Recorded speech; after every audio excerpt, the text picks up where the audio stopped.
సహజంగా ప్రతి మనిషి దేవుణ్ణి గురించి ఆలోచించేటప్పుడు దేవుడు ఎక్కడున్నాడు అని ఎవరినైనా అడిగితే వెంటనే చెప్పే మాట పరలోకంలో ఉన్నాడండి అంటారు. ఆకాశం వైపు కన్నులెత్తి పరలోకంలో ఉన్నాడండి అంటారు. చెప్పండి, దేవుడు ఎక్కడున్నారు? మన మధ్యలో ఉన్నారు, మన హృదయంలో ఉన్నారు. మరి విశేషంగా చెప్పండి, ఎక్కడున్నారు ఆయన? పరలోకంలో ఉన్నారు. అసలు పరలోకంలో ఉన్న దేవుడు ఏం చేస్తూ ఉంటాడు? నా చిన్నతనంలో తెలియక దేవుణ్ణి నేను తప్పుగా అర్థం చేసుకున్నా. ఎట్లా అంటే, ఇంట్లో అమ్మా నాన్నలు నేర్పిన మాట ఏంటంటే, ఎప్పుడైనా పొరపాటున ఇంట్లో అబద్ధం ఆడేమనుకోండి, వెంటనే అమ్మా నాన్న అనేవాళ్ళు, రేయ్ అబద్ధం ఆడుతున్నావు, దేవుడు వింటున్నాడు, జాగ్రత్త, నీ నోరు పడిపోద్ది అనేవాళ్ళు. నీ నోరు బాగొడతాడు, జాగ్రత్త అనేవాళ్ళు. ఎప్పుడైనా చేయకూడని పని చేసాం, సినిమాకి వెళ్ళాం అనుకోండి, అమ్మా నాన్న అనేవాళ్ళు, రేయ్ వెళ్ళకూడని చోటకి వెళ్ళావు, దేవుడిని కాళ్ళు ఇరగొడతాడు, జాగ్రత్త అనేవాళ్ళు. నా చిన్నతనంలో దేవుడంటే నాకు అర్థమైంది ఏంటంటే, దేవుడంటే కళ్ళు బాగొట్టేవాడు, కాళ్ళు ఇరగొట్టేవాడు, నోరు బాగొట్టేవాడు, చేతులు పడగొట్టేవాడు. ఇక దేవునికి ఇంకొక పని లేదు. ఎవడు తప్పు చేస్తే వాడు కాళ్ళు ఎరగొట్టడం, చేతులు ఎరగొట్టడం, నోరు పడిపోయేటట్టు చేయటం అని చిన్నతనంలో తెలియక ఆ కోణంలో దేవుడిని అనుకునేవాడిని. మనుషులు చేసే తప్పులు కనిపెట్టడానికి ఆకాశంలో దేవుడు ఉన్నాడు, ఇంకొక రెండో పని దేవునికి లేదురా బాబు అని అనుకునేవాడిని. కొంచెం ఎదిగి వాక్యం చదవటం ప్రారంభించిన తర్వాత ఆ గొప్ప దేవుని గురించి నేను తెలుసుకున్న ఒక గొప్ప అద్భుతమైన సంగతి ఏంటంటే, దేవుడు పరలోకంలో ఉన్నాడు అనేది నిజమే. పరలోకంలో ఉన్న దేవుడు భూమి వైపు తొంగి చూస్తున్నాడు అనేది కూడా నిజమే. భూలోకం వైపు తొంగి చూస్తున్న దేవుడు దేని కొరకు తొంగి చూస్తున్నాడో నా వైపు చూడండి, పర్వాలేదు. కీర్తనల్లో ఒక చోట భక్తుడు అంటాడు, వినండి, ఈ బైబిల్ని చదవాల్సిన కీర్తనల్లో 2 చోట్ల భక్తుడు అంటాడు, ఉన్నత స్థలములో ఆసీనుడై ఉన్న దేవుడు భూమి వైపు తొంగి చూస్తున్నాడట. దేని కొరకు ఆయన తొంగి చూస్తున్నాడంటే, పెంట కుప్పల మీద పడిపోయిన దరిద్రులను, పెంట కుప్పల మీద పడిపోయిన దీనులను, దరిద్రులను పెంట కుప్పల మీద నుండి లేవనెత్తి మహిమ కలిగిన సింహాసనం మీద కూర్చోబెట్టడానికి పరలోకం నుండి దేవుడు భూలోకములో ఉన్న బేదల వైపు, పెంట కుప్పల మీద పడిపోయిన దరిద్రుల వైపు చూస్తున్నాడట. దేని కొరకు చూస్తున్నాడు? భూలోకంలో కొంతమంది పేద బిడ్డలు ఉన్నారు, రెక్కాడినా కానీ డొక్కాడని కడు పేద బిడ్డలు,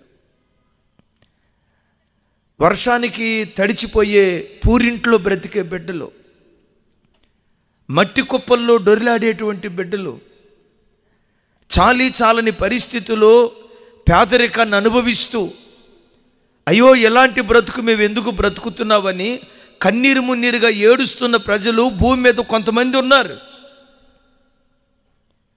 వాళ్ళ కోసమట పరలోకం నుండి దేవుడు భూమి వైపు ఇలా తొంగి చూస్తున్నాడట. ఎందుకయ్యా వాళ్ళ కొరకు తొంగి చూస్తున్నావు? ఆ పేద బిడ్డల్ని ఎట్లాగైనా లేవనెత్తి సింహాసనం మీద కూర్చోబెట్టాలి, రాజులుగా వారిని నిలవబెట్టాలి, గొప్పవారిగా వారిని చేయాలి, ప్రజల ప్రధానులు ఎదుట వారిని కూడా సింహాసనం మీద కూర్చోబెట్టాలని పరలోకంలో ఉన్న దేవుడు పేద బిడ్డల కొరకు తహతహలాడుతూ ఉన్నాడు. వాక్యం వింటున్న బిడ్డలరా, ఈ రోజుల్లో పేదవాళ్ళను ప్రేమించే వాళ్ళు ఎవరైనా ఉన్నారా?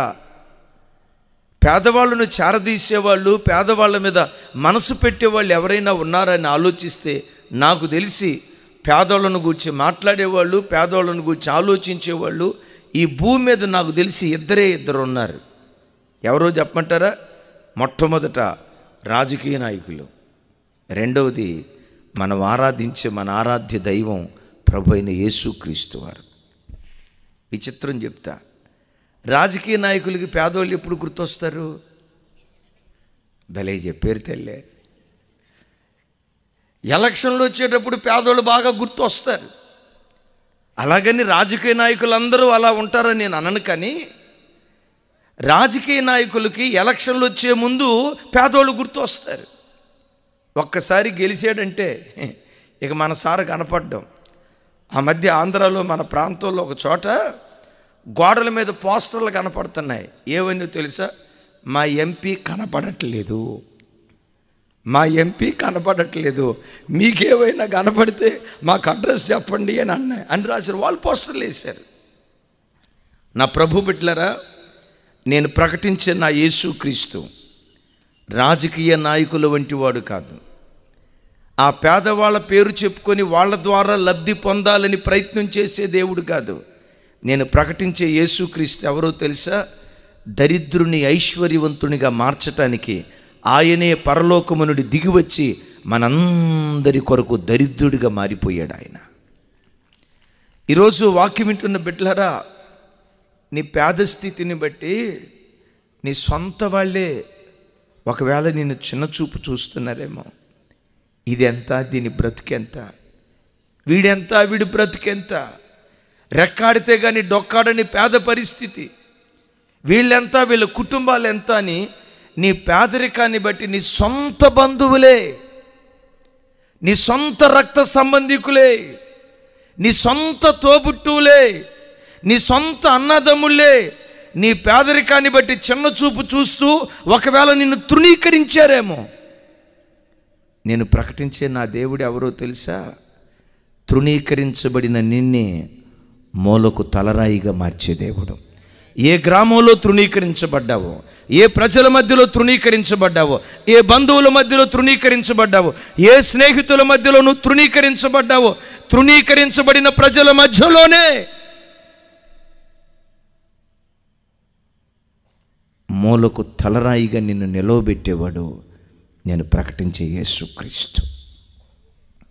నిజమే, పెదనందిపాడు పల్లెటూరు నుండి దేవుడు తమ్ముడు ప్రకాష్ని లేవనెత్తి అగ్రరాజ్యంగా పిలువబడుతున్న అమెరికా దేశంలో ఒక ఉన్నతమైన సాఫ్ట్వేర్ ఇంజనీర్గా పెంట కుప్పల మీద నుండి దేవుడు ఆ బిడ్డను లేవనెత్తాడు. ఈ రాత్రి వాక్యం వింటున్న బిడ్డలారా, ఒక ప్రకాష్ తమ్ముడినే కాదు, ఈ రాత్రి వాక్యం వింటున్న నిన్ను, నీ గర్భాన పుట్టిన నీ పిల్లలను, దేవుడు నీకు ఇచ్చిన సంతతిని పెంట కుప్పల మీద నుంచి లేవనెత్తి సింహాసనం మీద కూర్చోబెట్టాలని ఆకాశము నుండి నీ కొరకే నా దేవుడి రాత్రి తొంగి చూస్తూ ఉన్నాడు. బైబిల్లో ఒక వ్యక్తి సంగతి చెప్తా. ఆ వ్యక్తిని పెంట కుప్పల మీద నుంచి దేవుడు లేవనెత్తాడు. ఎందుకు దేవుడు ఆ వ్యక్తిని లేవనెత్తాడు? ఆ వ్యక్తిలో దేవుడు ఏం చూశాడు? మనలను దేవుడు లేవనెత్తాలంటే మనలో దేవుడు ఏం చూడాలి? ఆసక్తిగా విందాం. దేవుడు మనతో మాట్లాడునుగాక. అమ్మ, ముసుగేసుకున్న అక్కలు మీరు పెద్దగా చెప్పాలా? ఆమెన్. ముసుగేసుకున్న అక్కలని ఎందుకు అన్నానో తెలుసా? పౌలు గారు స్త్రీలను ఎందుకు ముసుగేసుకోమన్నాడో నాకైతే తెలియదు, కానీ ఈ ముసుగులో చాలా మోసం జరుగుతుందమ్మా. అక్కకి నిద్ర వచ్చిందంటే చాలు ముసుగు ముందుకంటదే. అక్క ముసుగు ముందుకు వచ్చిందంటే ఇక మధ్యాకాశానికి పోయినట్టే లెక్క. ముసుగేసుకున్న అక్కలందరూ గట్టిగా ఒకసారి హల్లెలూయా చెప్దాం. సరిపోలేదమ్మా, మీరు చెప్పే హల్లెలూయా అమెరికాలో ఉన్న తమ్ముడు ప్రకాష్ కుటుంబానికి వినపడాల. లక్షలు ఖర్చు పెట్టి మీటింగ్ పెట్టాడు తమ్ముడు. పెద్దగా చెప్దాం. నేను చెప్పినట్టు చెప్పాలా? హల్లెలూయా.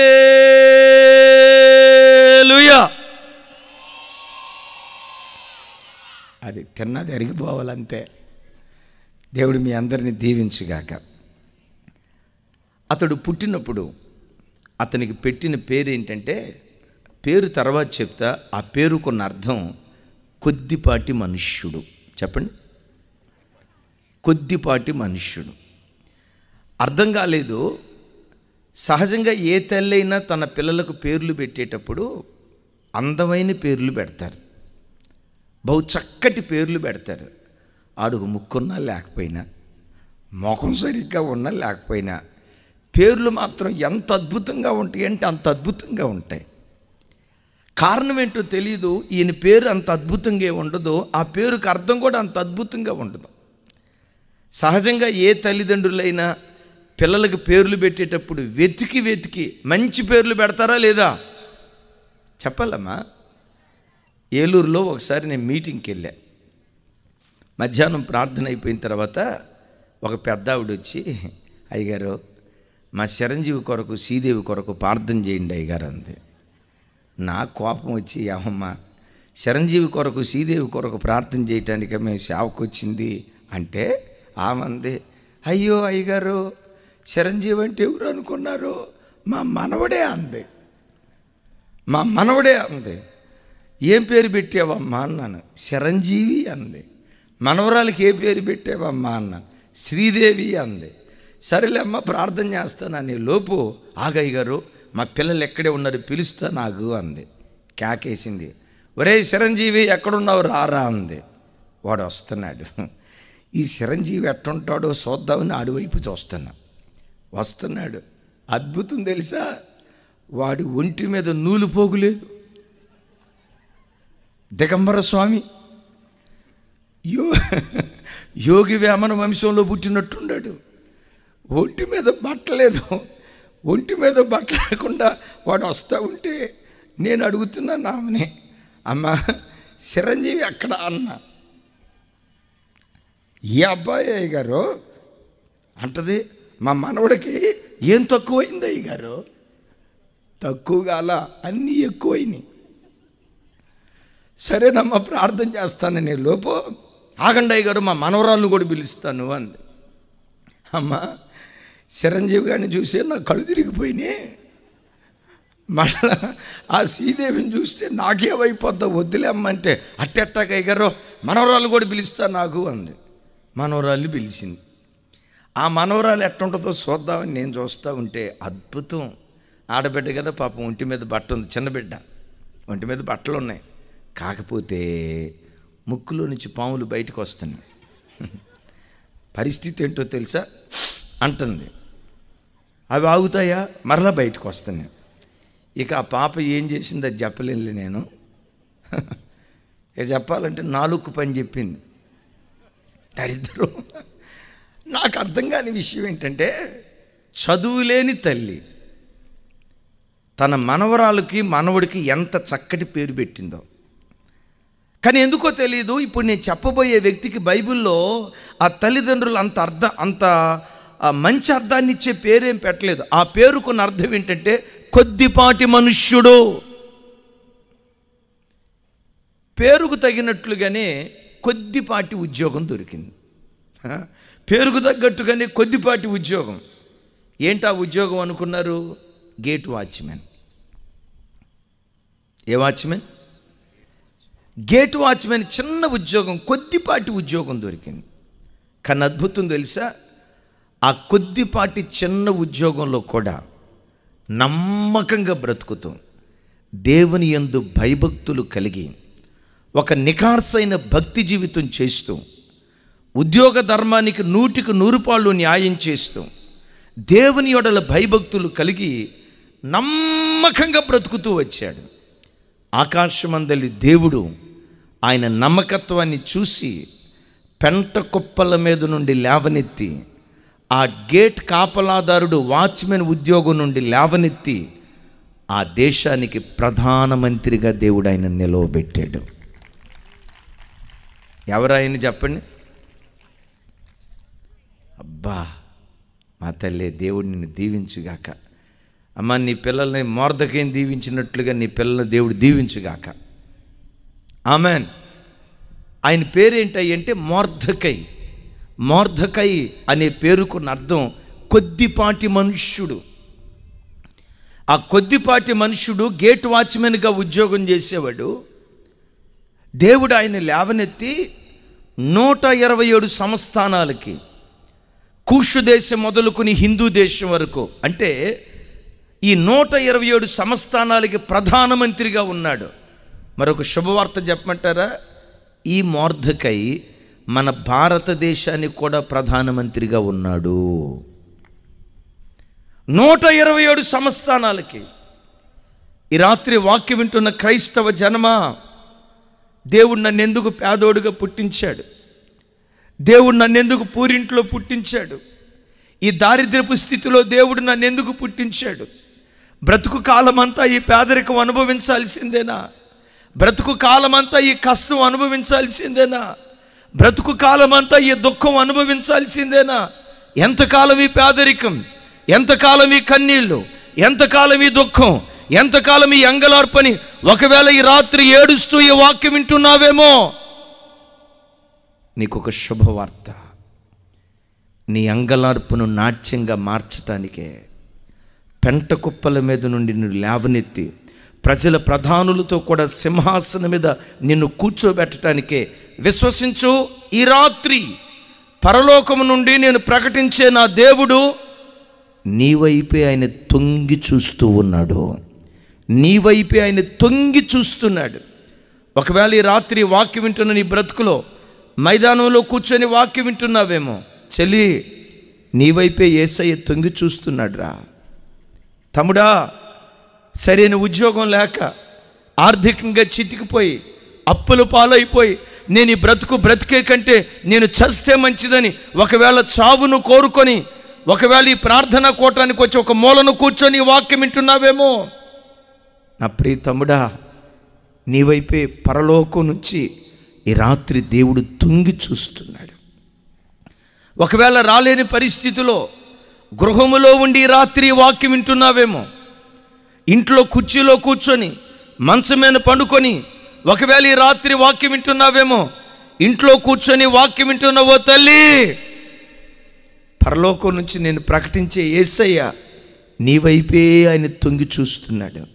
నీ తప్పులు కనిపెట్టాలని కాదు, ఎక్కడ పాపం చేస్తున్నావో పట్టుకోవాలని కాదు, నువ్వు చేసిన పాపానికి శిక్షణ ఇవ్వటానికి కాదు ఆయన నీ వైపు తొంగి చూస్తుంది.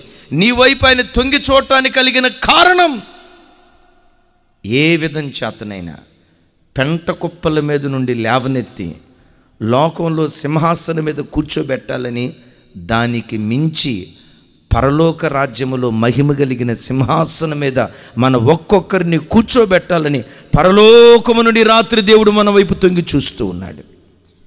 ఈ లోకంలో సింహాసనం మీద కూర్చోబెట్టాలనుకుంటున్నాడు.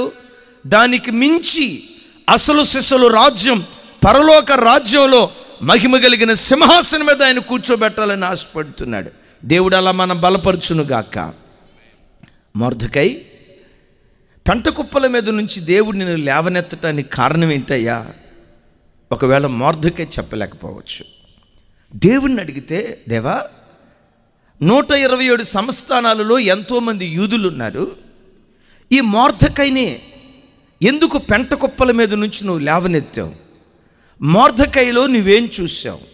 దేవుడు అంటాడు, మొట్టమొదట మొర్దెకైలో దయగలిగిన మనస్సును చూశాను. నాతో కలిసి మాట చెప్పండి. మొర్దెకైలో, సౌండ్ పెంచండి పెద్దగా. అది మా పిల్ల బ్యాచ్ ఉండాల, ఎవరు వచ్చినా రాకపోయినా సార్, వాళ్ళు వస్తే మేము బతికినట్టే లెక్క. కొంచెం పెద్దగా. మొర్దెకైలో దయగల మనస్సు దేవుడు చూశాడు. రైట్. ఎలా ఈ మాట చెప్తాం? ఎస్తేర్ అనే ఒక అమ్మాయి అమ్మను పోగొట్టుకుంది, నాన్నను పోగొట్టుకుంది, తల్లి తండ్రి లేని అనాథ. మొర్దెకై ఏం చేశాడో తెలుసా? ఆ ఆడబిడ్డను తన్నింటికి తీసుకొచ్చుకొని తానే తల్లి తానే తండ్రి ఆ బిడ్డకు అన్నీ చూసుకొని ఆ బిడ్డను పెంచి పెద్దదాన్ని చేసి చివరికి తన బ్రతుకులో ఆ అమ్మాయికి తన వివాహాన్ని జరిగించి, ఒక తల్లి తండ్రి తన కుమార్తె పట్ల ఎట్లాంటి బాధ్యతలు చేస్తారో తల్లి తండ్రి లేని ఎస్తేరు పట్ల తన దయ చూపి అన్నీ తానై తనకు చక్కటి వివాహాన్ని జరిగించాడు. వాక్యం వింటున్న బిడ్డలారా, ఒక అనాథ పట్ల తాను దయ చూపాడు గనుక మొర్దెకై పట్ల దేవుడు దయ చూపాడు. నీవు ఆరాధించే నీ దేవుడు ఎవరో తెలుసా? దయగల వారిపై దయ చూపించే దేవుడు, కఠినుల పట్ల వికటాన్ని చూపించేటువంటి దేవుడు. ఈ రాత్రి వాక్యం వింటున్న క్రైస్తవ జనమా, దేవుడు నీ పట్ల దయ చూపాలంటే నీలో ఉన్న కఠినమైన మనసును తొలగించుకొని, నీలో ఉన్న క్రూరత్వాన్ని తొలగించుకొని, నీలో ఉన్న కోపాన్ని, కక్షను, క్రోధాన్ని, పగను, ఈ మనస్సును తొలగించుకొని నువ్వు బ్రతుకుతున్న ప్రజల మధ్యలో ఎదుటివాడికి ప్రేమను పంచుతూ, ఎదుటివాడికి ఆప్యాయతను పంచుతూ, ఎదుటివాడికి కనికరాన్ని పంచుతూ, ఎదుటివాడికి దయను పంచుతూ ఒక దయ కలిగిన దానిగా నువ్వు బ్రతుకుతూ ఉంటే నీ పట్ల ఆకాశమందలి దేవుడు దయ చూపటం ప్రారంభిస్తాడు.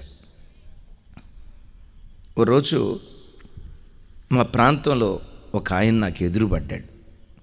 ఏమయ్యా, చక్కగా చర్చికి వెళ్ళయ్యా, మారు మనసు పొందో, మీ భార్య చక్కగా చర్చికి వెళ్తుంది కదా, చక్కగా నువ్వు కూడా వెళ్ళి చర్చికి వెళ్ళి మారు మనసు పొందు, బాప్తిస్మం తీసుకోయ్యా అన్న.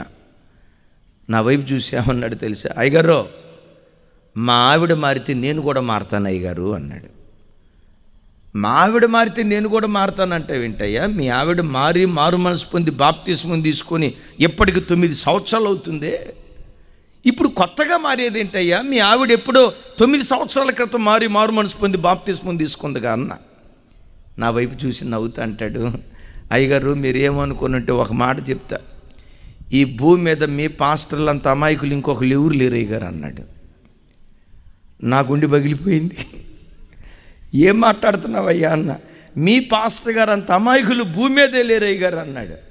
ఎందుకు అంతలో మాట అన్నావన్న? మీ పాస్టర్లు ఎంత అమాయకులంటే తెల్లసీర కట్టుకొని బైబిల్ పట్టుకొని ఆదివారం చర్చికి వస్తే చాలు మారిపోయారు అంటారు. అయ్యగారు మారాల్సింది బట్టల హృదయమా అన్నాడు. బట్టలు కాదు నాయన, హృదయమే మారాలి. మీ ఆవిడ మారింది కదా అన్న. మా ఆవిడ ఏం మారిందో చెప్తాను ఆగయ్య గారు. మా ఇంటికి మా ఆవిడ తరపుళ్ళు వస్తే, అంటే మా ఆవిడ అమ్మ కానీ, నాన్న కానీ, వాళ్ళ తమ్ముడు కానీ, వాళ్ళ చెల్లి కానీ, వాళ్ళ అక్క కానీ, వాళ్ళ బతికున్న తాత కానీ, సచిన్ తాత కానీ మా ఇంటికి వచ్చారంటే క్రిస్మస్ పండగ చేస్తుంది అయ్యగారు. కోడిని కోస్తుందో, మేకను కోస్తుందో, కుక్కను కోస్తుందో, నక్కను కోస్తుందో తెలియదు అయ్యగారు. వాళ్ళు పోయేదాకా నీసే, వాళ్ళు పోయేదాకా ప్రతిరోజు క్రిస్మస్ పండుగ. నేను అట్లా చూడొద్దంటలా. మరి వాళ్ళోళ్ళు వచ్చినప్పుడు అట్లా చూసినప్పుడు మరి మా వాళ్ళు వచ్చినప్పుడు కూడా అట్లా చూడాలిగా. చూడదా అన్న. ఏమన్నాడు తెలుసా? మా వాళ్ళు వస్తే చాలండి, మా వాళ్ళు పోయిందాక మా ఇంట్లో లెంటడేసేనండి అన్నాడు. ఇట్లాంటి మంచి అక్కోళ్ళు ఎవరైనా ఉంటే ఉంటారు, ఆ బ్యాచ్ ఉంటారు. అట్లాంటి మంచి అక్కోళ్ళు ఎవరైనా ఉంటే ఒకసారి చేతులు తల్లిలు చెబుదాం, హల్లెలూయా. అమ్మో, మీ పెదనంది పాడోళ్ళు మహా హుషారోళ్ళు. నేనన్నా, అయ్యా మరి మీ తరపు వాళ్ళు వస్తే చూడరా? అరే మా నాన్న వస్తేనే చూడదండి. ఆ మధ్య ఏం జరిగిందో తెలుసా అన్నాడు. ఏం జరిగింది చెప్పయ్యా అని. 3 నెలలు ఉంటానని పాలకొల్లు నుంచి మా నాన్న వచ్చాడు. మా నాన్న బస్ స్టాండ్ నుంచి ఇంటికి తీసుకొచ్చే లోపు మా ఆవిడ ఏం చేసిందో తెలుసా? టవల్ తీసుకొని ఏం చేసి ఉంటుంది చెప్పండి? అబ్బా తమ్ముడా, తలగొట్ట కట్టుకుందంట. అక్క నువ్వు ఎప్పుడు కట్టుకోలేదు కదా. మొత్తానికి తలగొడ్డ కట్టుకొని ఇట్లా తలగొడ్డ కట్టుకొని మంచంలో పడుకొని తలనొప్పి అంటుందంట. ఈ భర్తకు అర్థం కాక వెళ్ళేటప్పుడు బాగానే ఉంది, మా నాన్న తీసుకొచ్చే లోపు తలనొప్పి అంటుంది. ఏమైందిరా బాబు అని అర్థం కాక వెంటనే ఆర్ఎంపీని తీసుకొచ్చాడట, టాబ్లెట్లు ఇచ్చాడట. ఒకరోజు అయిపోయిన తర్వాత తగ్గిందా అని అడిగాడంట. అందట కొంచెం పెరిగింది అందంట. ఎంబీబీఎస్ని తీసుకొచ్చాడు, ఎండీని తీసుకొచ్చాడు, ఎంతమంది తీసుకొచ్చినా తలనొప్పి తగ్గట్లా. వారం రోజుల పాటు తలనొప్పో మంచం మీద పడుకొని ఉందంట. వాళ్ళ నాన్న అదే వాళ్ళ మామయ్యని చూసి అంటదంట, మామయ్య రాకొచ్చావు మామయ్య, నా చేత్తో ఏదో చేసి పెడదాం అనుకున్నాను మామయ్య, ఈ మాయదారి తలనొప్పి ఇప్పుడే. అబ్బా, ఈ మాయదారి తలనొప్పి ఇప్పుడే రావాలా మామయ్య, నేను తట్టుకోలేకపోతున్నాను మామయ్య ఏమనుకోవద్దు మామయ్య అని ఆ మామయ్య ఉన్న రోజులన్నీ జాడీలో పచ్చడి, రోట్లో కారం. ఒక 10 రోజుల తర్వాత వాళ్ళ నాన్న కొడుకుని పిలిచి, అబ్బాయి నేను వెళ్తారా అన్నాడంట. నాన్న అప్పుడే వెళ్ళటం ఏంటి, నువ్వు 3 నెలలు ఉంటానన్నా, ఉండాలా అన్నాడంట. ఉండాలనుకున్నా కానీ మీ ఆవిడికి తలనొప్పి కదరా అన్నాడంట. తలనొప్పిది ఏముంది నాన్న, రేపు కాకపోతే మాపు తగ్గిద్ది నాన్న అన్నాడంట. వాళ్ళ నాన్న అన్నాడంట, నేను పోయేదాకా తగ్గదురా అన్నాడంట. వెంటనే వాళ్ళ అబ్బాయి నాన్న వైపు చూసి, అదేంటి నాన్న నువ్వు వెళ్ళటానికి తలనొప్పి తగ్గడానికి సంబంధం ఏంటి? నీకు తెలియదు లేరా చిన్నపిల్లోడివి, నీకు అర్థం కాదు లేరా, నేను పోయేదాకా మీ ఆవిడికి తలనొప్పి తగ్గదురా అన్నాడంట. నువ్వు పోయేదాకా తలనొప్పి తగ్గదన్న సంగతి నీకట్ట తెలుసు నాన్న అన్నాడంట. అప్పుడు వాళ్ళ నాన్న అన్నాడంట, మీ అమ్మ దగ్గర ఎక్స్పీరియన్స్ రా అన్నాడంట.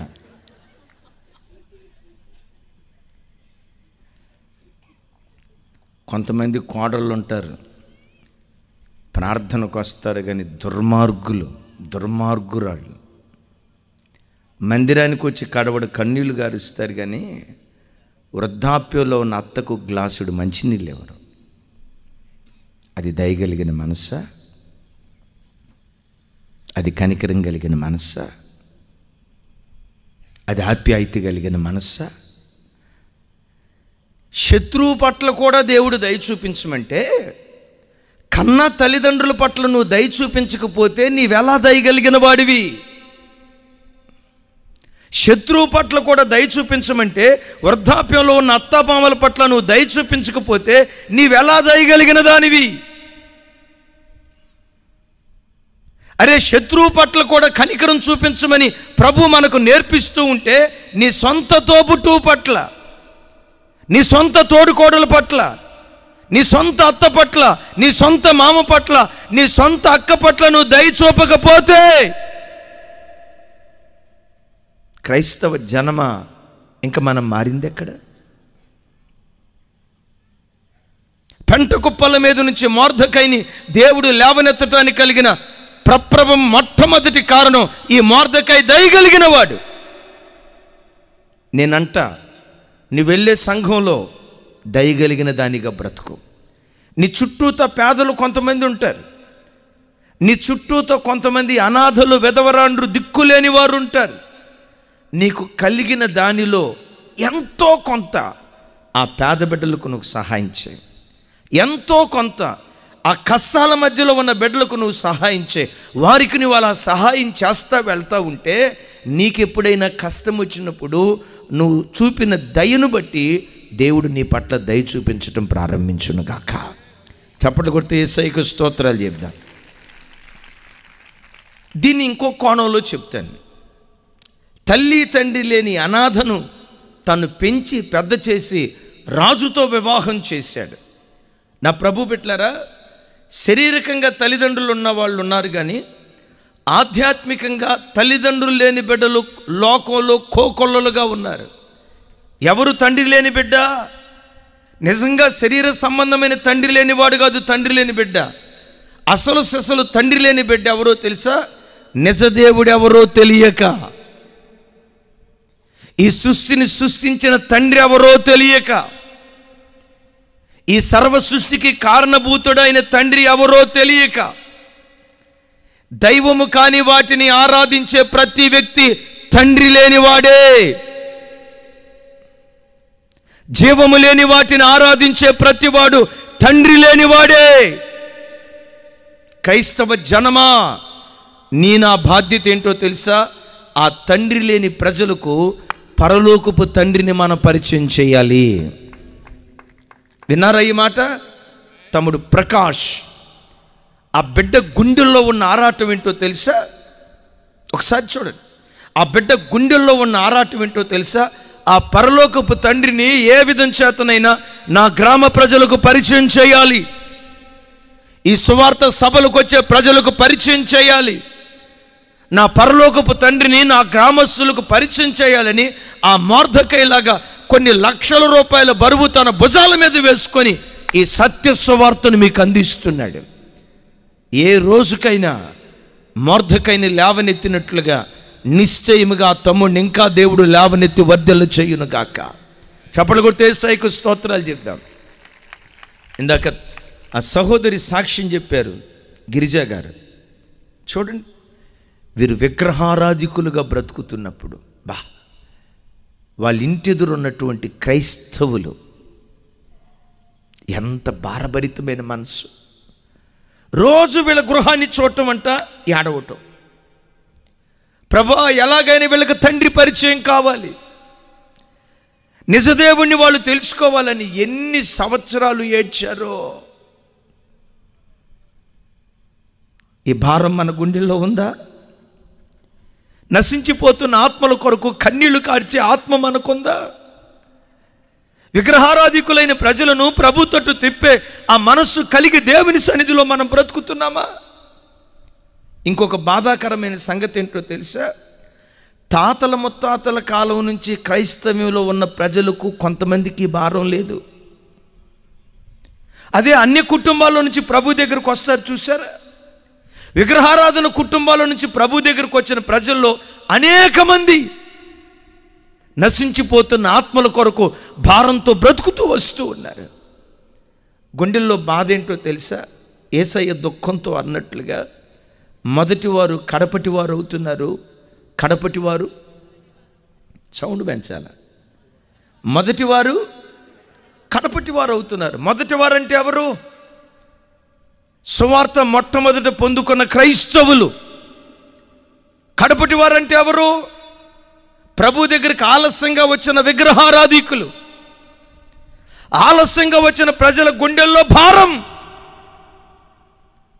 మన గుండెల్లో మాత్రం యేసు ప్రభు అంటంతో, యేసు ప్రభు మనకు తెలియనోడా? మన జేబులో మనిషే.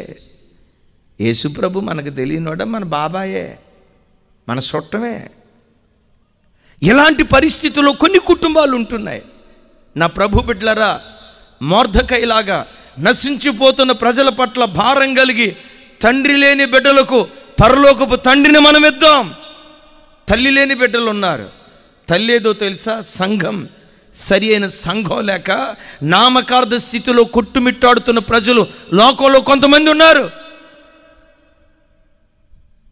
అలాంటి తల్లి లేని బిడ్డలకు, సరి అయిన సంఘాలు లేని బిడ్డలకు ఒక మంచి సంఘాన్ని వాళ్ళకిచ్చి వాళ్ళు దైవికంగా పెరుగుతూ, ఎస్తేరు రాజును వివాహం చేసుకున్నట్లుగా మనం పెంచిన పిల్లలు పరలోకపు రాజుగా పిలువబడుతున్న యేసుక్రీస్తును వివాహమాడేటట్లుగా వారిని పెంచాల్సిన బాధ్యత ప్రతి క్రైస్తవుడి భుజస్కంధాల మీద ఉంది. మీకు తెలుసా? ఆ మనస్సు ఏ సేవకుడిలో దేవుడు చూసినా ఆ సేవకుని పెంట కుప్పల మీద నుండి లేవనెత్తి, వాడు పల్లెటూరులో పుట్టి పెరిగిన వాడైనా పల్లెటూరులో నుండి లేవనెత్తి ప్రపంచానికి పరిచయం చేయటానికి నా దేవుడు శక్తి కలిగినటువంటి వాడు. బిడ్డలారా, మనం ఎప్పుడు దయగలిగి బ్రతుకుదాం. నశించిపోతున్న ఆత్మల పట్ల, కుటుంబంలో దయనీయ స్థితిలో బ్రతుకుతున్న వ్యక్తుల పట్ల మనం దయ కలిగి బ్రతికితే మన కష్టకాలం వచ్చినప్పుడు మన పట్ల భూమి ఆకాశాలు పట్టజాలని దేవుడు మన పట్ల దయ చూపించునుగాక. చప్పట్లు కొడితే యేసయ్యకు స్తోత్రాలు చెప్దాం.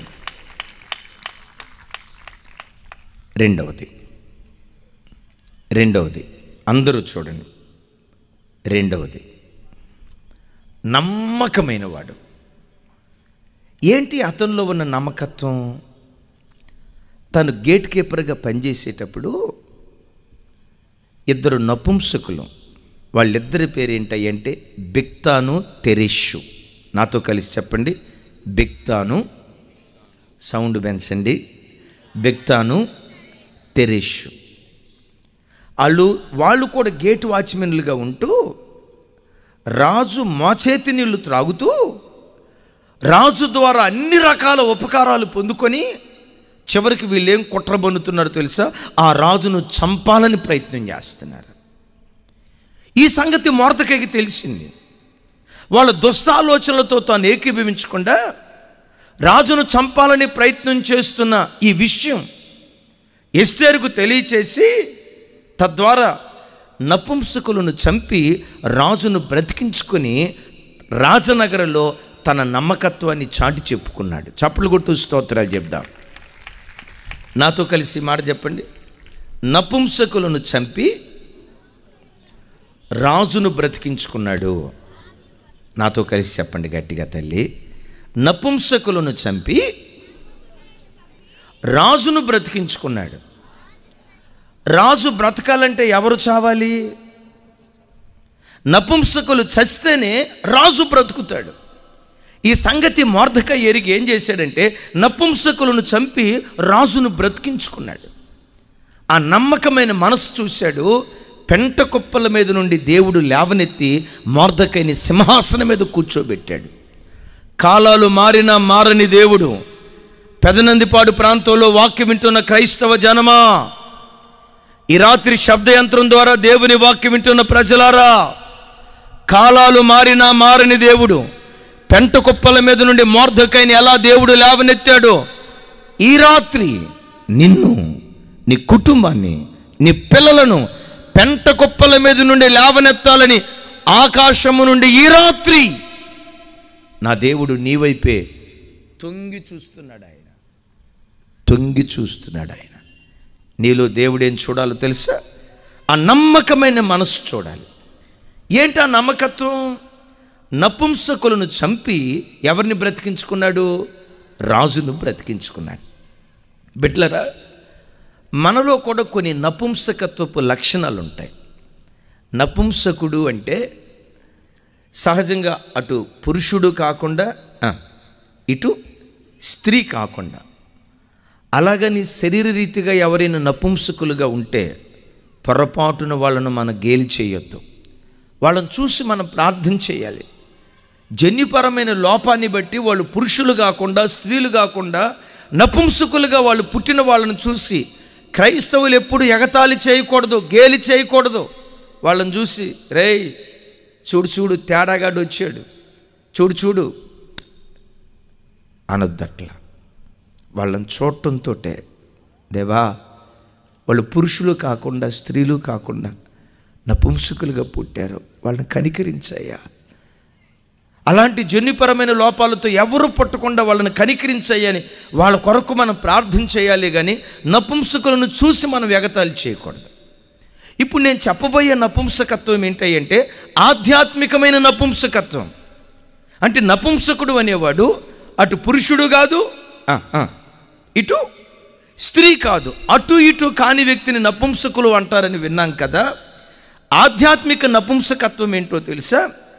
అటు పూర్తిగా అన్యుడు కాదు, ఇటు పూర్తిగా దేవుని బిడ్డ కాదు. అటు పూర్తిగా క్రైస్తవుడు కాదు, ఇటు పూర్తిగా సాతాను బిడ్డ కాదు. ఒక కాలు అటేస్తాడు, ఒక కాలు ఇటేస్తాడు. దీన్ని ఏమంటారంటే ఆధ్యాత్మిక నపుంసకత్వం. ఆధ్యాత్మిక నపుంసకత్వం నీలో చస్తేనే పరలోకపు రాజు నీలో బ్రతికుంటాడు. పరలోకపు రాజు బ్రతికుండాలంటే నీలో ఉన్న ఆత్మ సంబంధమైన నపుంసకత్వం చావాలి. ఆత్మ సంబంధమైన నపుంసకత్వం ఎట్లా ఉంటుంది మీకు జ్ఞాపకం చేస్తా. ఆ బ్రదరు ఆదివారం తప్పకుండా చర్చికి వస్తాడు. చెప్పండి ఎక్కడికి వస్తాడు? ఆదివారం సాయంత్రం తప్పకుండా బ్రాందీ షాపుకి కూడా వెళ్తాడు. క్రైస్తవుడా, క్రైస్తవేతరుడా? ఇదే ఆధ్యాత్మిక నపుంసకత్వం. ఆదివారం తప్పకుండా మందిరానికి వస్తాడు. ఆదివారం ఆరాధనలో పాట పాడేటప్పుడు చక్కగా పాటలు పాడతా స్తోత్రబలి స్తోత్రబలి అని చక్కగా స్తోత్రబలి స్తోత్రబలి అని పాట పాడతాడు. స్తోత్రబలి స్తోత్రబలి అని పాట పాడి ఆరాధన అయిపోయి ఇంటికి వెళ్ళేటప్పుడు ఏమంటాడో తెలుసా? బాహుబలి సినిమా టికెట్ దొరికిద్దా లేదా అంటాడు. అంటే స్తోత్రబలి స్తోత్రబలే ఎవడిడు? ఆధ్యాత్మిక నపుంసకుడు. ఈరోజు క్రైస్తవుడు దేవుని ఆశీర్వాదాన్ని అనుభవించలేకపోవటానికి కారణం దేవుని శక్తిలో లోపం కాదు, నీ భక్తిలో ఉన్న లోపాన్ని బట్టి. ఒక అడుగు లోకం వైపేస్తున్నావు, ఒక అడుగు దేవుని వైపేస్తున్నావు. అటు క్రైస్తవుని అంటున్నావు, ఇటు క్రైస్తవేత కార్యక్రమాలు చేస్తా ఉన్నావు. నీ జీవితంలో కొన్ని పర్యాయాలు దేవుడు నీ కన్నీళ్లు తొడవబడకపోవటానికి కలిగిన కారణం నీలో ఉన్న ఆధ్యాత్మికమైన నపుంసకత్వం దానికి కారణమని ప్రభు పేరిట నేను మనవి చేస్తున్నాను. ఆ మధ్య ఒక ఆయన అన్నాడు, అయ్యా మా ఆవిడ కొరకు మీరు గట్టిగా ప్రార్థన చేయండి అయ్యా అన్నాడు. ఎట్లా ప్రార్థన చేయాలంట? కొంచెం గట్టిగా చెప్పండి అమ్మా. మా ఆవిడ కొరకు మీరు గట్టిగా ప్రార్థన చేయండి అయ్యా అన్నారు. దేని కొరకు ప్రార్థన చేయాలయ్యా అన్న? మా ఆవిడికి పట్టిన సీరియల్ దయ్యం పోయేటట్టుగా మీరు ప్రార్థన చేయండి అయ్యా అన్నాడు. నాకు ఈ పేరేదో కాస్త కొత్తగా ఉన్నట్టుందని చెప్పి, ఏం పేరయ్యా? దయ్యం పేరు అన్న. ఏం పేరు? సీరియల్ దయ్యం పోయేటట్టుగా ప్రార్థన చేయ్యా అన్నాడు. ఏం పట్టిందయ్యా సీరియల్ దయ్యం అన్న? సీరియల్ దయ్యం అంటే అది పేరు కాదు అయ్యగారు. మా ఆవిడ సీరియల్ టీవీకి అతుక్కుపోద్ది. ఇంట్లో దీపం వెలిగిస్తుందో లేదో నాకు తెలియదు, కానీ అక్కలారా అదే ఇంట్లో దీపం వెలిగించడం మరిచిపోద్దేమో కానీ కార్తీక దీపం చూడకుండా కాగదయ్యా. ఆ మధ్య ఒక చోట మీటింగ్కి వెళ్ళింది అమ్మ. ఒక చోట మీటింగ్కి వెళ్తే అయ్యారు 8:30 దాకా జనాలు రాలా. ఆ పాస్టర్ గారు అన్నాడు 5,000 మంది వస్తారన్నాడు. 5,000 మంది వస్తారని చూస్తే 8:30 అయ్యేసరికి దానిలో దశంభాగం కూడా రాలా, అంటే 500 మంది కూడా రాలా. ఏం పాస్టర్ గారు 5,000 మంది వస్తారన్నారు, 8:30 అవుతుంది జనాలు రాలేదంటే? అంటాడు ఆయన, ఇంకొక పావు గంట ఆగండి అయ్యగారు, ఈ గ్రౌండ్ సరిపోదు అన్నాడు. ఆయన అన్నట్లుగా 9 అయ్యేసరికి, సామేలన్న 9 అయ్యేసరికి గ్రౌండ్ ఫుల్ ప్యాక్ అయిపోయింది. 5,000 మంది అంటే ఇంకెక్కువ వచ్చారు. నాకు అర్థం కాల.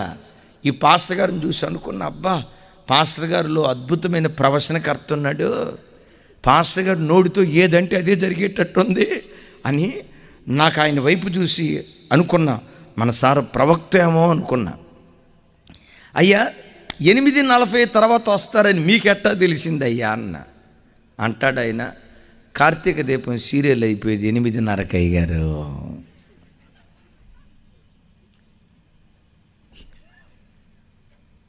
అంటే సీరియలే ప్రార్థనే, సినిమాలే ప్రార్థనే, మందిరమే మందే. దేవదాసు మళ్ళీ పుట్టాడు. మందే, మందిరమే. ఇదే ఆధ్యాత్మిక నపుంసకత్వం. క్రైస్తవ జనమా, ఈ రాత్రి ప్రభు నీతో మాట్లాడుతున్నాడు. ఆ ఆధ్యాత్మిక సంబంధమైన నపుంసకత్వాన్ని నువ్వు చంపితే రాజు నీలో బ్రతుకుతాడు. రాజు నీలో బ్రతికితే, ఈ రాజు ఎంత శూరుడో తెలుసా, ఎంత పరాక్రమశాలో తెలుసా, ఎంతటి భీకర కార్యాలు ఈ రాజు జరిగించగలడో తెలుసా? పెంట కుప్పల మీద పడిపోయిన దరిద్రుని లేవనెత్తి సింహాసనం మీద కూర్చోబెట్టగలిగిన శక్తిమంతుడి రాజు. అసలు నేనంట, యేసయ్య పరలోకపు మహిమను విడిచిపెట్టి కలువరి శిలువలో ఎందుకు ఆయన దరిద్రుడయ్యాడో తెలుసా? పౌలు మహాశయుడు అంటాడు, ఆయన దారిద్ర్యత వలన నన్ను ఐశ్వర్యవంతుడిగా చేయటానికి, ఆయన దారిద్ర్యత వలన ఆధ్యాత్మికంగా మనలను ధనవంతులుగా చేయటానికి, పరలోకం అనే ధనాన్ని దేవుడు మనకివ్వటానికి ఆయన మన నిమిత్తం దరిద్రుడిగా మారిపోయాడు. ఆ గొప్ప దేవునికి ఒకసారి చప్పట్లు కొడుతూ స్తోత్రాలు చెప్దామా? మా సంఘంలోనే జరిగిన ఒక సంఘటన చెప్తాను. ఆయన 3 నెలలు బట్టి మా మందిరానికి వస్తున్నాడు. ఒకరోజు నా దగ్గరికి వచ్చాడు, అయ్యా మేము అన్ని కుటుంబం నుంచి రక్షించబడ్డాం, మేము బాప్తిస్మం తీసుకొని 10 సంవత్సరాలు అవుతుంది, దేవుడు అద్భుతాలు చేస్తాడని 10 సంవత్సరాలు బట్టి మేము వింటున్నాం. ఈ మా 10 సంవత్సరాల జీవితంలో ఒక్క అద్భుతం కూడా మేము చూడకపోగా అప్పులు పెరిగిపోయాయి. బిడ్డలిద్దరు ఇంజనీరింగ్ చదివారు కానీ ఉద్యోగాలు రాలేదు. ముగింపులో ఏమన్నాడు తెలుసా? 10 సంవత్సరాలు బట్టి ప్రభువుని ఆరాధిస్తున్నా మా జీవితంలో మేలు కలగకపోవటానికి దేవుని శక్తిలో లోపమా, మా భక్తిలో లోపమా అన్నాడు. మీ ఇంటికి వచ్చినప్పుడు చెప్తాలేయ్యా, ఇది రోడ్డు మీద చెప్పేది కాదు, ఇంతమందిలో చెప్పేది కాదు, నేను వచ్చినప్పుడు చెప్తాలే అయ్యా అన్న. ఒకరోజు ఆ ప్రాంతంలో ప్రార్థన ఉండి, ఆ ప్రార్థన అయిపోయిన తర్వాత వాళ్ళ ఇంటికి వెళ్ళాను. ఆ సహోదరి వాళ్ళ భర్తను తీసుకొని వెళ్ళాను. వాళ్ళ ఇంట్లోకి వెళ్దామని చెప్పి ఇక తలుపు వేసినట్టున్నారు, తలుపు కొడుతున్నా. తలుపు కొడదామని తలుపు కొట్టబోయే లోపు ఇంటి లోపటి నుండి అద్భుతంగా సినిమా డైలాగులు, సినిమా పాటలు, ఆ టీవీ దగ్గర కుటుంబం అంతా కూర్చొని సకుటుంబ సపరివారం అందరు టీవీ దగ్గర కూర్చొని సినిమాలు చూస్తా పక్క నవ్వుతున్నారు. నాకు అర్థం కాక, అమ్మ ఈ ఇల్లు ఎవరిది అన్నా. అరే మన చర్చికి వచ్చే వాళ్ళదే అన్నయ్య, మీకెందుకు ఇంత డౌట్ అన్నారు. అమ్మ మరి ఇంట్లో అప్పటి నుంచి సినిమా పాటలు వస్తున్నాయి ఏంటి? బైబిల్ ఏమని రాస్తుంది? నీతిమంతుల గుడారాలలో, సౌండ్ పెంచాలి, నీతిమంతుల గుడారాలలో సినిమా పాటలు వినబడును అని బైబిల్లో రాస్తుందా? సీరియల్ డైలాగులు వినబడును అని బైబిల్లో రాస్తుందా? పరిశుద్ధ గ్రంథమైన బైబిల్లో రాయబడిన మాట, నీతిమంతుల గుడారాలలో రక్షణను గూర్చిన ఉత్సాహ సునాదాలు వినబడతాయి. సాహస కార్యాలు చేసే దేవుని హస్తం ఆ ఇంటి మీద చాపబడుతుంది. విన్నారు ఈ మాట? నీతిమంతుల గుడారాలలో యేసయ్య మాట, యేసయ్య పాట, యేసయ్యను గూర్చిన ప్రార్థన ఇదే మన గుడారాలలో వినబడునుగాక. ఏ గుడారాల్లో ఇది వినబడుతుందో ఆ ఇంటి మీదకి సాహస కార్యాలు చేసే హస్తాన్ని దేవుడు చాపుతాడు. దేవుని వాక్యం అంటుంది. అమ్మ ఏంటి వీళ్ళ ఇంట్లో అప్పటి నుంచి సినిమా పాటలు ఏంటి ఇవన్నీ అన్న. ఆ చెల్లి నవ్వుతా అంది, అన్నయ్య వాళ్ళంతే నన్నయ్య, అదే ఇదే నాన్నయ్య అంది. చచ్చా ఇదే నాన్నయ్య అంది. సరే వెంటనే తలుపు కొట్టా. తలుపు కొడితే విచిత్రం చూడండి, వెంటనే వచ్చి తలుపు తీయాల. కొన్నిసార్లు విశ్వాసుల ఇంటికి వచ్చి ఎవరైనా తలుపు కొడతా ఉంటే, బయట వాళ్ళు ఎవరైనా వచ్చి తలుపు కొడతా ఉంటే వెంటనే తలుపు తీయకుండా ఒక దానిలో నుంచి తొంగి చూస్తారు. దేనిలోంచి చెప్పండి? అబ్బా మా తల్లులారా, అంత మన ఎక్స్పీరియన్సే. కిటికీలో నుంచి తొంగి చూస్తారు కదా. గమనించండి, వాళ్ళ అబ్బాయి ఇట్లా కిటికీలోంచి చూశాడు. నన్ను చూడటంతో వాడు గావు కేసాడు, అమ్మా పాస్టర్ గారు వచ్చాడు అన్నాడు. వాడు అన్నాడో లేదో, వాళ్ళ అమ్మాయి ఎక్కడ కూర్చుందో నాకు తెలియదు, కానీ లేడి పిల్లలాగా చెంగుమని ఎగిరి టీవీ ఆఫ్ చేసింది. అట్లా ఎగిరిందో నాకు అర్థం కాల. ఎప్పుడు చర్చికి వచ్చినా నడువుల నొప్పి అయ్యగారు, మోకాళ్ళ నొప్పి అయ్యగారు, ప్రార్థన చేయండి అయ్యగారు అనేది. ఆ మోకాళ్ళ నొప్పి ఏమైపోయిందో నాకు అర్థం కాదు. లేడి పిల్లలాగా చెంగుమని ఎగిరిందండి, టీవీ ఆఫ్ చేసింది. ఇక వాళ్ళ ఇంటి ఆయన, ఆ ఇంటి యజమానుడు తలుపు తీశాడు. వాకిడి దగ్గర నేను నిలవబడ్డా. నన్ను చూడటంతో అప్పుడే ప్రార్థనలో నుంచి లేచిన భక్తుల్లాగా ప్రైజ్ ది లార్డ్ అయ్యగారు అన్నాడు. బేసు వాయిస్తాం. ఎవరిది బ్యాచ్ అంతా? ఆధ్యాత్మిక నపుంసకులు, ఆత్మీయ నపుంసకత్వం. అటు క్రైస్తవులుగా బ్రతకకుండా, ఇటు క్రైస్తవేతరులుగా బ్రతకకుండా, ఇటు దేవుని బిడ్డలుగా బ్రతకకుండా, అటు దయ్యపు బిడ్డలుగా బ్రతకకుండా నులువెచ్చని స్థితిలో అనేక మంది క్రైస్తవులు బ్రతకటాన్ని బట్టే ఆయన బేకరుడైన బేకర కార్యాలు మన ఇంట్లో జరగట్లా. ఆయన శూరుడైనా ఆయన శూర కార్యాలు మనలో జరగట్లా. నా చేతులెత్తి దీవిస్తున్నాను. ఈ రాత్రి గనక నువ్వు మారు మనసు పొందితే, ఈ రాత్రి గనక నీ బ్రతుకును మార్చుకోగలిగితే, ఈ రాత్రి గనక నీ ప్రవర్తన దిద్దుకోగలిగితే, ఈ రాత్రి దేవుడు తన బేకర హస్తాన్ని నీ పట్ల నా దేవుడు చాపబోతూ ఉన్నాడు. నీ పిల్లల పట్ల నా దేవుడు చాపునుగాక. చప్పలు కొడితే సైకు స్తోత్రాలు చెప్దాం. చూడండి లోపలికి వెళ్ళా. కూర్చోటం వాళ్ళ టీవీ పక్కనే కూర్చున్నా. అద్భుతం, వాళ్ళ DVD ప్లేయర్ మీద 150 సినిమా DVDలు ఉన్నాయి. ఎంతెత్తు ఆనకట్ట కట్టినట్టు కట్టారు. ఏంటయ్యా ఇది అన్న. ఏముందండి సినిమాలండి, సినిమా క్యాసెట్లండి అన్నాడు. తప్పు కదా అన్న. నా వైపు చూసి నవ్వుతా, సినిమా హాల్కి వెళ్ళి సినిమా చూస్తే తప్పు, కానీ ఇంట్లో టీవీలో సినిమా చూస్తే తప్పే ఉందండే అన్నాడు. నేనన్నా, మొహం పగలు కొట్టుకోవడానికి ఏ రాయి అయితే ఏమైంది? నందిపాడు రాయితో మొహం కొట్టుకున్నా మొహం పగిలిపోద్ది. అమ్మ మొహం పగలదా? చెప్పాలి. ఏమంటే గుంటూరు రాయితో మొహం కొట్టుకున్నా మొహం పగిలిపోద్ది. హైదరాబాద్ రండి, మా రాళ్ళు ఇంకా గట్టిగా ఉంటాయి, పచ్చడి అయిపోవాల్సిందే. సినిమా హాల్కి వెళ్ళి సినిమా చూస్తే తప్పు, కానీ ఇంట్లో సినిమా చూస్తే తప్పు ఏంటండి అన్నాడు. కొన్ని వాక్యాలు చెప్పా. ఓ పావు గంట తర్వాత భార్యాభర్తలు ఏం చేశారో తెలుసా?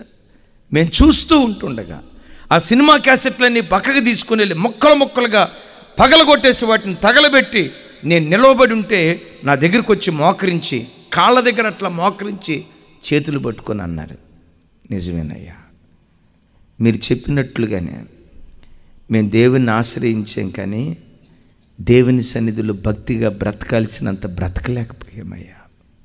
ఈరోజు మాకు అర్థమైంది, మా నామకార్థ ఆధ్యాత్మిక నపుంసకత్వమే దేవుని కనికరం పొందుకోకపోవటానికి ఇదో కారణమైపోయింది. ఈరోజు పశ్చాత్తాపడుతున్నామయ్యా. గతంలాగా ఇక ప్రవర్తించమయ్యా, గతంలాగా ఇక నడవమయ్యా. ఓ నికార్సైన క్రైస్తవ జీవితం దేవుని దగ్గర మేము చేస్తామయ్యా అని 2 చేతులు పట్టుకొని ఏడ్చారు. వాళ్ళిద్దరు పిల్లలకి, భార్యాభర్తలిద్దరికీ ప్రార్థన చేశారు. తిరిగి చర్చికి వచ్చారు. నెల రోజుల తర్వాత ఆయన తన కొడుకులిద్దరినీ తీసుకొని ఎంతెత్తు స్వీట్ ప్యాకెట్ తీసుకొని మా దగ్గరికి వచ్చాడు. ఏంటయ్యా ఏంటి వచ్చారు అన్నాను. దైవజనుడా, ఏ నెలలోనైతే నువ్వు మా ఇంట్లో అడుగుపెట్టావో, నీవు అడుగుపెట్టిన నెలలోనే నా పిల్లలిద్దరికీ దేవుడు ఉద్యోగాలు ఇచ్చేశాడు. పెద్దోడికి సాఫ్ట్వేర్ ఇంజనీర్, చిన్నోడికి సాఫ్ట్వేర్ ఇంజనీర్. పెద్దోడికి నెలకు 30,000, చిన్నోడికి నెలకు 40,000, ఇద్దరు కలిపి ఇప్పుడు నెలకు 70,000 రూపాయల జీతం వస్తుంది. మీరు అడుగుపెట్టారు, దేవుడు మా బ్రతుకు మార్చాడు. నేను చెప్పా, నేను అడుగుపెట్టినందుకు దేవుడు మీ బ్రతుకు మార్చలా, దేవుని వాక్యపు వెలుగులో మీ బ్రతుకును దిద్దుకున్నందుకు ఆ వాక్యమే మీ బ్రతుకును విప్లవాత్మకంగా మార్చేసింది. బిడ్డలారా, ఎవరో పెద్ద పాస్టర్ గారు రావాలి మన ఇంట్లో అడుగు పెట్టాలి అనుకోవద్దు. టీవీలో స్పీకర్ రావాలి మా ఇంట్లో అడుగు పెట్టాలని అనుకోవద్దు.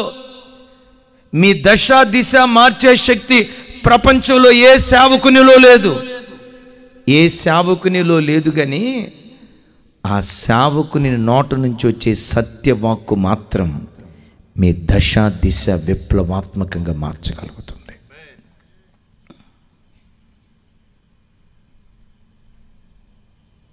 రాజు బ్రతకాలంటే నీలో నపుంసకత్వం చావాలి. ఆ ఆధ్యాత్మిక నపుంసకత్వం మొర్దెకైలో చనిపోయింది కనుక అద్భుతం చూడండి. ఆ మొర్దెకైను దేవుడు లేవనెత్తి ఏ దేశంలో గేట్ వాచ్మెన్గా ఉన్నాడో అదే దేశంలో ప్రధానిగా నా దేవుడు నిలవబెట్టాడు. చప్పట్లు కొట్టు స్తోత్రాలు చెప్దాం. మూడవది, మొర్దెకై రోషము కలిగినవాడు. ఇప్పటికి 2 మాటలు చెప్పాను. మొట్టమొదట దయగలిగినవాడు, చెప్పండి. రెండవది నమ్మకమైనవాడు. మూడవది కొంచెం గట్టిగా, మూడవది రోషము కలిగినవాడు. ఏంటయ్యా ఆయన రోషం అంటే, తాను ఉద్యోగ స్థలంలో ఎంత నమ్మకంగా బ్రతికితే తనకు రావాల్సిన గుర్తింపు తనకు రాకుండా హామాను అనే వ్యక్తికి వచ్చింది. ఆ వ్యక్తి ప్రధాని అయ్యాడు. ఆ ప్రధాని అయినటువంటి హామాను ఆ రాజగుమ్మం గుండా లోపలికి వెళ్ళేటప్పుడు ఆ గేట్ వాచ్మెన్లు అంతా ఏం చేసేవాళ్ళు తెలుసా? సాగిలిపడి, వంగి వంగి సాగిలిపడి నమస్కారాలు చేసేవాళ్ళు. ఎందుకు సాగిలిపడి నమస్కారం చేసేవాళ్ళు అంటే, సాష్టాంగ నమస్కారాలు ఎందుకు చేసేవాళ్ళంటే, ఆ ప్రధాని వెళ్తా ఏదో ఒక బంగారు గొలుసు అట్లా అంటాడు, ఏదో ఒక ఉంగరం అట్లా అంటాడు, ఆ రాజు మన పట్ల దయ చూపిస్తాడని అందరూ సాష్టాంగపడి నమస్కారం చేస్తూ ఉంటే మొర్దెకై ఉన్నాడు కదా, వంగకయు నమస్కరించకయు. కొంతమంది వచ్చి అంటున్నారు, ఏమయ్యా మొర్దెకై, మేము సాష్టాంగపడినట్లుగా నువ్వెందుకు సాష్టాంగపడవు? మేము మోకరించినట్లుగా నీవెందుకు మోకరించవు? మేము నమస్కరించినట్లుగా నీవెందుకు నమస్కరించవు అని వాళ్ళు మాట్లాడితే మొర్దెకై ఏమంటాడో తెలుసా? నేను యూదుడును కనుక ఆ పని చెయ్యజాలను అంటాడు. ఎందుకు ఆ మాట అన్నాడు? యూదులకుండే దైవ నియమం ఏంటంటే దేవునికి తప్ప ఏ నరమాత్రుడికి వాళ్ళు సాష్టాంగపడి నమస్కారం చెయ్యరు. సాష్టాంగపడి నమస్కారం చేసేది ఒక్క దేవునికి మాత్రమే. అదే మొర్దెకై అంటాడు, నేను యూదుడును గనుక ఆ పని చెయ్యజాలను అంటాడు. నా ప్రభు బిడ్డలారా, మన జీవితాల్లో కూడా మనం బ్రతుకుతున్న చోట కొంతమంది మనలను కాని స్థలాలకు ఆహ్వానిస్తారు, వెళ్ళకూడని స్థలాలకు నేను పిలుస్తారు.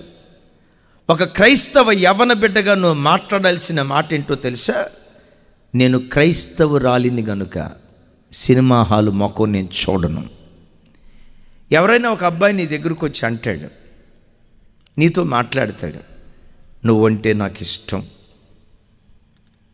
గుండెల్లో పెట్టి చూసుకుంటా, కళ్ళు మూసినా నువ్వే, కళ్ళు తెరిచినా నువ్వే, నువ్వు లేకపోతే నేను బతకలేను అంటాడు.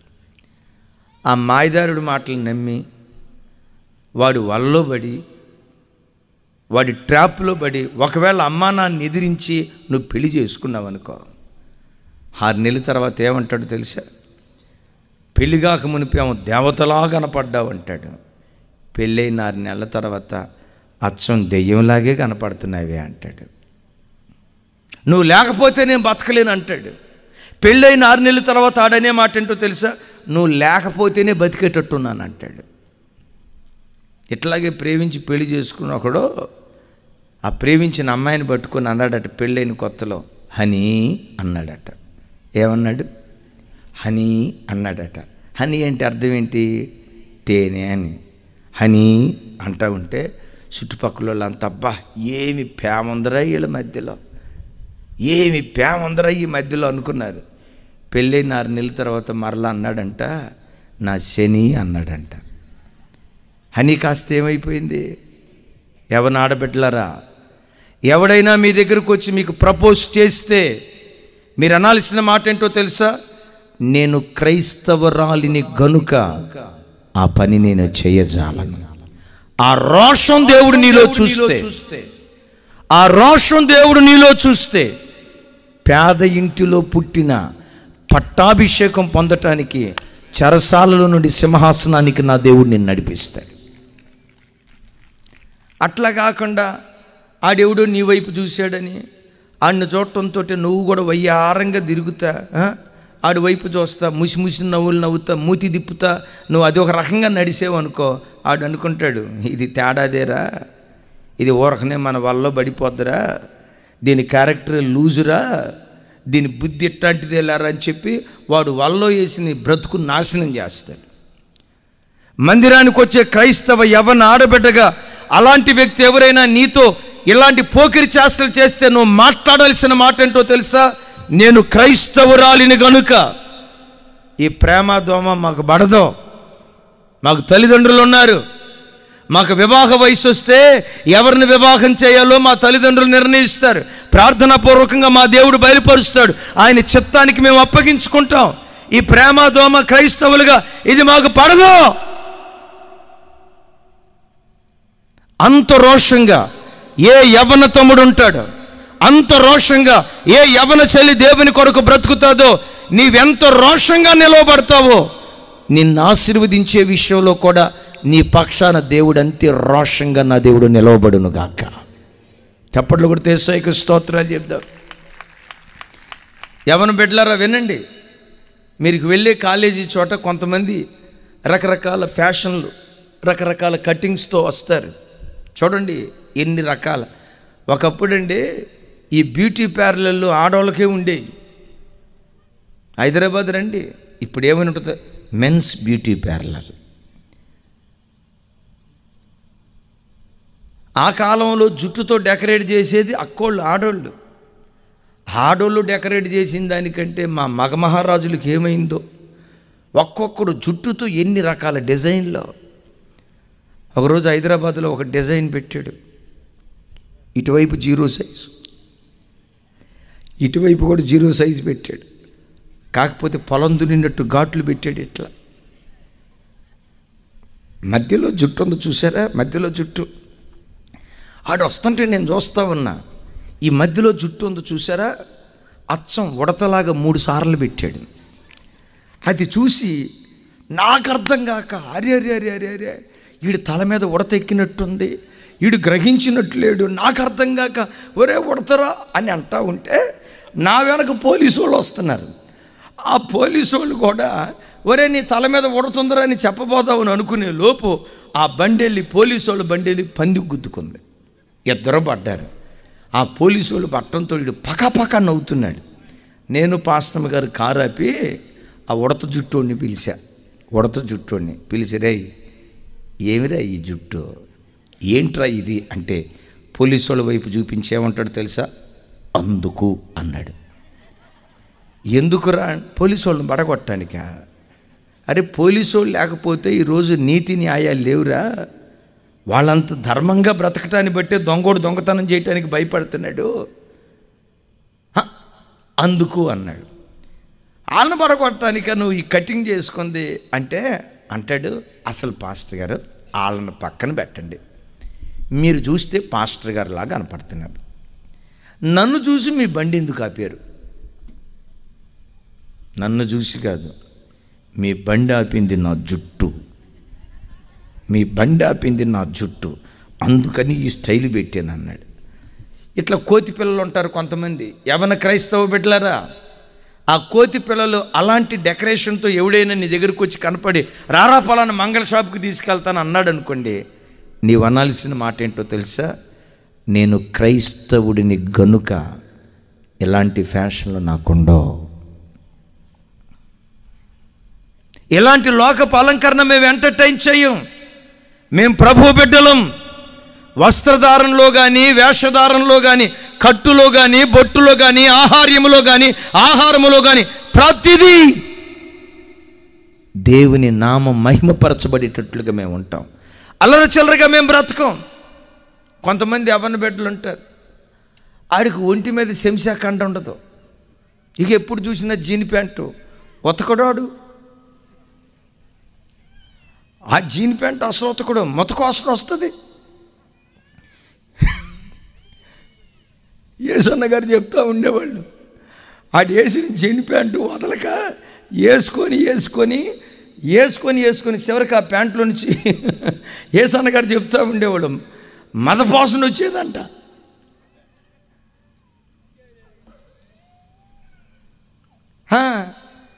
ఆడికి ఒంటి మీద శంశాఖండ ఉండదు, కానీ ఎట్టా నడుస్తాడు తెలుసా, బాడీ బిల్డర్ నడిచినట్టు ఎట్లా పెట్టి ఎట్ట నడుస్తాడు. వాడి నడక చూస్తే ఫిలిష్తీయులకు రహస్య స్థలాల్లో గడ్డలు పుట్టినాయి అంట. ఈడు కూడా ఎక్కడో రహస్య స్థలాల్లో గడ్డలు పుట్టినట్టు కదా, ఒక రకంగా నా అంత అదే ఇందాక చెప్పే కదా, నా అంత తురుంకాడు లేడు అన్నట్లుగా నడుస్తాడు. మా హైదరాబాద్ రండి, కొంతమంది పిల్లలు వేసుకునే ప్యాంట్ ఉంటుంది చూసారా, నడుం కిందకు ఉంటుంది. మా రాజశేఖరయ్య గారు చెప్పారు, రేపు వస్తారు మా పెద్దయ్య గారు, మీతో పాటు కుటుంబాలుగా కూడిరండి. హైదరాబాదులో ప్యాంటు కిందకి జారినట్టు ఉంటుంది, అంటే నడుం కిందకు ఉంటుంది. వాడు ఎప్పుడైనా వంగితే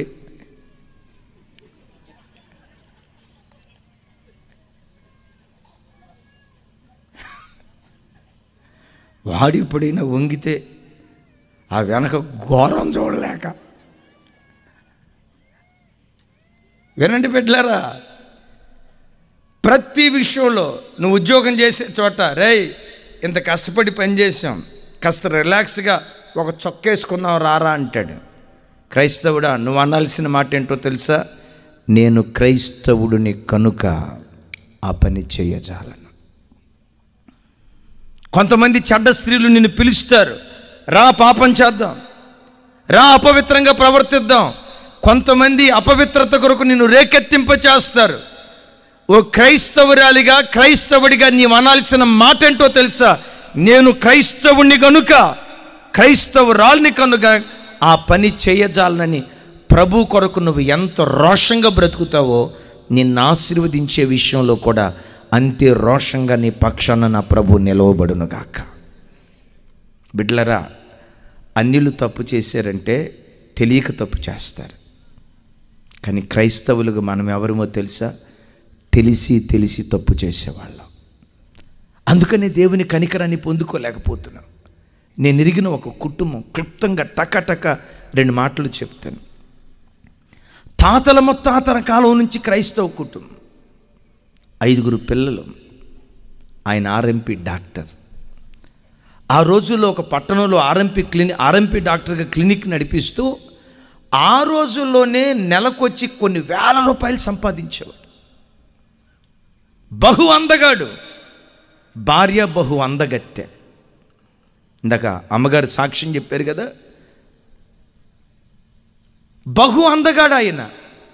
ఎప్పుడైతే డబ్బై పెరుగుతూ వచ్చిందో ఈ క్రైస్తవుడు మెల్లిగా మందుకు అలవాటు పడ్డాడు.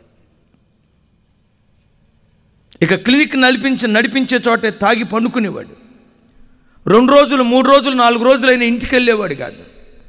త్రాగి ఇంటికి వెళ్ళకుండా క్లినిక్లోనే పండుకొని వారానికి ఒకసారి వెళ్ళి ఇట్లా జరుగుతూ ఉంటుండగా ఆయన భార్య ఏం చేసిందో తెలుసా? భర్త దారి తప్పాడు, కనీసం నేనైనా నా కుటుంబం కొరకు నిలవబడాలి కదా, అమ్మగారు వాళ్ళ తల్లి అనుకున్నట్లుగా ఆవిడ అనుకుంటే చాలా బాగుండేది. దీన్ని అదునుగా తీసుకొని భర్త ఇంటికి రాకపోవటం చూసి, ఎప్పుడో వారానికి ఒకసారి 10 రోజులకు ఒకసారి రావటం చూసి ఈ తల్లి తప్పుడు కార్యక్రమాలకి, అక్రమ సంబంధాలకు వెళ్ళింది. భర్త త్రాగుబోతు, భార్య అక్రమ సంబంధాలు. ఎవరు వీళ్ళు? అన్యులు కాదు సుమి, క్రైస్తవులు. భర్త ఏమో తాగుబోతు అయిపోయాడు, భార్య మీద అదునుగా చేసుకొని చెగడి కార్యక్రమాల వైపు వెళ్ళిపోయింది. దినాలు అట్లా కొనసాగుతున్నాయి. త్రాగి లివర్ పాడై చచ్చిపోయాడు డాక్టర్. ఆ డాక్టర్కు పుట్టిన 5 పిల్లల్లో 2 పిల్లలు ఎయిడ్స్ వ్యాధి వచ్చి చచ్చిపోయారు.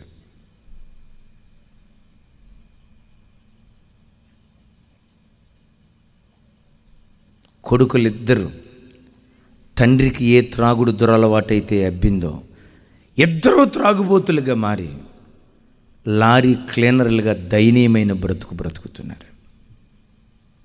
అమ్మా, మీ కుటుంబాల్లో ఏ కుటుంబం అట్లా కాకూడదు. మీరు దీవించబడాలి. మీ కడుపున పుట్టిన బిడ్డలు మీకంటే ఎక్కువ దీవించబడాలి. మీరు కనికరించబడాలి. మీ కడుపున పుట్టిన బిడ్డలు మీకంటే ఎక్కువ కనికరించబడాలి. ఈ రాత్రి ఎందుకో పరిశుద్ధాత్మ దేవుడు చెప్తున్నాడు, ఈ స్థలంలో కొంతమంది పురుషుల్లో త్రాగుడు వ్యసనానికి బానిసలైన పురుషులు ఈ రాత్రి కొంతమంది ఈ స్థలంలో ఉన్నారు. అన్నయ్య, నిన్ను నిందించడానికి కాదు, కానీ నిన్ను బ్రతికించడానికే దేవుడు ఈ రాత్రి కూడికి ఏర్పాటు చేశాడు. నిన్ను మార్చడానికే ఈ రాత్రి దేవుడు ఈ కూడికి ఏర్పాటు చేశాడు. కొన్ని సంవత్సరాల నుంచి త్రాగుడు వ్యసనానికి బానిసై మారాలనుకున్నా మారలేని స్థితిలో కొట్టుమిట్టాడుతూ ఒకవేళ ఈ రాత్రి ఈ ప్రార్థనకు వచ్చావు, నిన్ను గూర్చి దేవుడు మాట్లాడుతున్నాడు. ఒకసారి ప్రభు వైపు చేతులెత్తి, ప్రభా, నా పాప జీవితం మీద అసహ్యత పుట్టించు, నా రోత జీవితం మీద అసహ్యత పుట్టించు. ఈ రాత్రి నుంచి నేను నీ కొరకు బ్రతుకుతానయ్యా అని నువ్వు తీర్మానం చేసుకొని ప్రభు వైపు నువ్వు చేతులెత్తగలిగితే ఈ రాత్రే జగటగల దొంగ ఊబిలో నుండి నా దేవుడు నిన్ను పైకెత్తబోతున్నాడు. నాశనకరమైన గుంటలో నుంచి నా దేవుడు పైకెత్తబోతున్నాడు. ఈ రాత్రి ఇన్ని లక్షల రూపాయలు ఖర్చు పెట్టి ఈ మీటింగ్ దేవుడు ఎందుకు ఏర్పాటు చేశాడో తెలుసా? తమ్ముడు నా వైపు చూడు, చెల్లి నా వైపు చూడు. ఈ రాత్రి ఇన్ని లక్షల రూపాయలు ఖర్చు పెట్టి దేవుడు ఈ మీటింగ్ ఎందుకు ఏర్పాటు చేశాడో తెలుసా? నీకోసమే, నీ మార్పు కోసమే. ఈ రాత్రి నేను మార్చాలని ఎక్కడో అమెరికాలో ఉన్న తమ్ముడు హృదయాన్ని ప్రేరేపించి, తనేం కోటీశ్వరుడేం కాదు, ఎక్కడో అమెరికాలో ఉన్న బిడ్డను ప్రేరేపించి ఈ లక్షల రూపాయలు ఖర్చు పెట్టి మీటింగ్ ఎందుకొరకు దేవుడు ఏర్పాటు చేశాడో తెలుసా? కనీసం ఈ రాత్రి అయినా నువ్వు మారతావేమోనని దేవుడు తన 2 చేతులు చాపి రమ్మని ఈ రాత్రి దేవుడు నిన్ను ఆహ్వానిస్తున్నాడు. రేపు అని వాయిదా వేయక, తర్వాత మారతాలే అని వాయిదా వేయక, ఈ రాత్రి ప్రభు నీతో మాట్లాడుతూ ఉంటుండగానే, ప్రభా నీ కొరకు నేను బ్రతుకుతా, నా త్రాగుడు అలవాటు విడిచిపెడతా, నా పాపపు జీవితం విడిచిపెడతా, నా సినిమాల అలవాటు విడిచిపెడతా, నీకు ఆయాసకరమైన ప్రతి చెడు విడిచిపెట్టి బ్రతుకుట క్రీస్తే, చావైతే నాకు లాభమని లేఖనాల్లో రాయబడినట్లుగా నీ కొరకు నేను బ్రతుకుతానయ్యని ఆయన కొరకు నువ్వు బ్రతికితే, ఈ రాత్రి సాహస కార్యాలు చేసే దేవుని హస్తం ఆకాశం నుండి మన మధ్యలోకి చాపబడబోతుంది. ఆకాశము నుండి దేవుని బాహువు ఈ రాత్రి మన మధ్యలోకి చాపబడబోతుంది. చెల్లి, తమ్ముడా, తండ్రి, అమ్మా, నీకోసమే ఈ రాత్రి దేవుడు ఈ కూడిక ఏర్పాటు చేశాడు. చాలా సంవత్సరాలు వాక్యం విని ఒకవేళ వాయిదా వేసావేమో, తర్వాత మారదాం అని వాయిదాలు వేస్తూ వెళ్ళిపోయావేమో. ఈ రాత్రి దేవుడు నీతో మాట్లాడుతుండగా నీ పాపపు జీవితం సమాధి చేసి, యేసయ్యా నీ కొరకు నేను బ్రతుకుతా, నా పిల్లలు శాపగ్రస్తులు కాకూడదయ్యా, నా కుటుంబం శాపగ్రస్తం కాకూడదయ్యా అని ఈ రాత్రి నువ్వు పశ్చాత్తాపడగలిగితే, కరుణ కలిగిన దేవుడు పరలోకము నుండి తన హస్తాన్ని చాపి ఈ రాత్రి నిన్ను లేవనెత్తునుగాక. చప్పలు కొడుతూ ప్రభు వారికి స్తోత్రాలు చెప్దాం. ఆఖరి మాట నేను క్లుప్తంగా చెప్పి ముగిస్తాను. మొర్దెకై ప్రార్థనాపరుడు, ప్రార్థనాత్మ కలిగినవాడు. ఇప్పటికి 3 విషయాలు విన్నాం. మొట్టమొదట మొర్దెకై ఎలాంటి వాడు? థ్యాంక్ యూ, గట్టిగా చెప్పాలి, ఇంకొంచెం గట్టిగా. ఎలాంటి వాడు? రెండవది ఎలాంటి వాడు? మూడవది ఎలాంటి వాడు? రోషము కలిగిన వాడు. నాలుగవది ప్రార్థనాత్మ కలిగిన వాడు. Praise the Lord. Haman Mordecai తనకు వంగక నమస్కారం చేయకపోవటం చూసి తన పదవి అహంకారంతో 127 సంస్థానాలకు ఒక శాసనాన్ని పంపాడు. ఈ మొర్దెకై ఒక్కడిని చంపితే నా గొప్పతనం ఏముంది, నా గొప్పతనం ప్రజలకు చూపించుకోవాలని చెప్పి 127 సంస్థానాలలో ఉన్న యూదులందరూ చంపబడాలని మరణ శాసనాన్ని జారీ చేశాడు. బైబిల్లో రాయబడిన అద్భుతమైన మాట ఏంటో తెలుసా? ఈ సంగతి మొర్దెకైకి తెలియగానే షోషాను మైదానానికి వెళ్ళి గోనెపట్ట కట్టుకొని నెత్తి మీద బూడిద పోసుకొని మహాశోకముతో రోదన చేయటం ప్రారంభించాడు. ఈ సంగతి వినగానే, ఈ సంగతి తనకు తెలియగానే షోషాను మైదానంలోకి వెళ్ళాడు. గోనెపట్ట కట్టుకున్నాడు, నెత్తి మీద దుమ్ము పోసుకుంటున్నాడు, కన్నీరు మున్నీరుగా మహారోదన చేస్తూ దేవుని సన్నిధిలో ఏడుస్తూ ప్రార్థన చేస్తున్నాడు. దైవజనమా, నీ జీవితంలో ఎప్పుడైనా నీ చెవులతో వినకూడని వార్తలు ఎప్పుడైనా నీ పిల్లలను గూర్చి వింటే వెంటనే దేవుని దగ్గర మోకరించు. వినకూడని వార్తలు ఎప్పుడైనా నీ భర్తను గూర్చి నువ్వు వింటే, వినిన మరుక్షణమే దేవుని పాదాల చెంత మోకరించి, దేవా నా కొడుకు ఈ స్థితిలో ఉన్నాడు, నా కూతురు ఈ స్థితిలో ఉంది, నా భర్త ఈ స్థితిలో ఉన్నాడు, నీవు తప్ప నాకు మరొక దిక్కు లేదు కదయ్యా, నీ శరణాగతుణ్ణి, నన్ను దాటి వెళ్ళొద్దయ్యా అని ప్రభు పాదాలు పట్టుకొని ఆయన సన్నిధిలో నువ్వు పశ్చాత్తాపడితే, మొర్దెకై ప్రార్థన విని మరణశాసనాన్ని రద్దు చేసినట్లుగా నీ ఇంటి మీద వేలాడుతున్న మరణశాసనాన్ని ప్రార్థన ద్వారా దేవుడు రద్దు చేయగలుగుతాడు. Praise the Lord. మరోసారి చెప్దాం, ప్రైజ్ ది లార్డ్. ఎప్పుడైనా నీ చెవులతో విషాదకరమైన వార్తలు వింటే, కొడుకు దారి తప్పిపోతున్నాడన్న వార్త విన్నప్పుడు, కూతురు దారి తప్పిపోతుందన్న వార్త విన్నప్పుడు, కుటుంబ పరిస్థితులు విషమించిపోతున్నాయి అన్న వార్తలు విన్నప్పుడు, ఆ ప్రతి సమస్యకు పరిష్కారం ఒకసారి నా వైపు చూడండి. ఈ రాత్రి ఈ వాక్యం వింటున్న నీ బ్రతుకులో ఏ సమస్య నువ్వు అనుభవిస్తున్నా, నీ ప్రతి సమస్యకు పరిష్కారం నీ మోకాళ్ళ దగ్గరే ఉంటుంది. వెంటనే దేవుని దగ్గర మోకరిల్లిపో.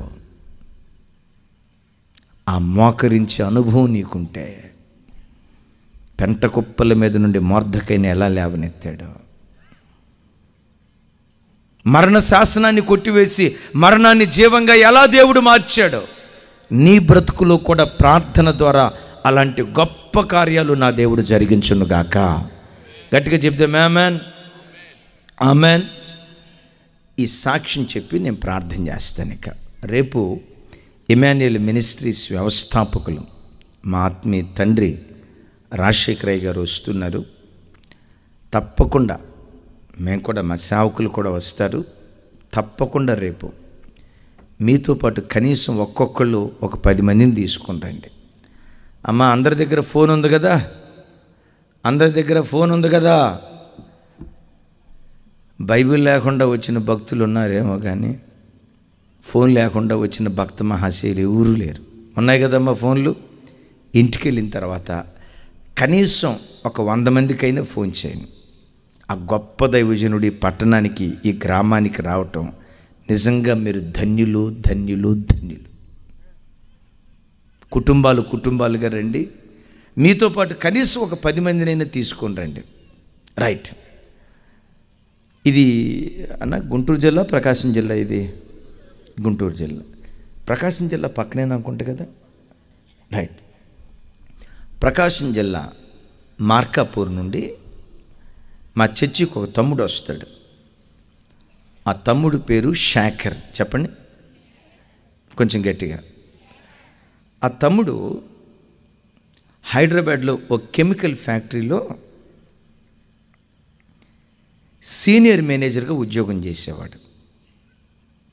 నెలకు ఆ రోజుల్లో 2008 ఆ ప్రాంతంలో నెలకు ఆ రోజుల్లో 70,000 రూపాయలు సంపాదించేవాడు. మంచి దేవుని చేత బాగా దీవించబడ్డాడు.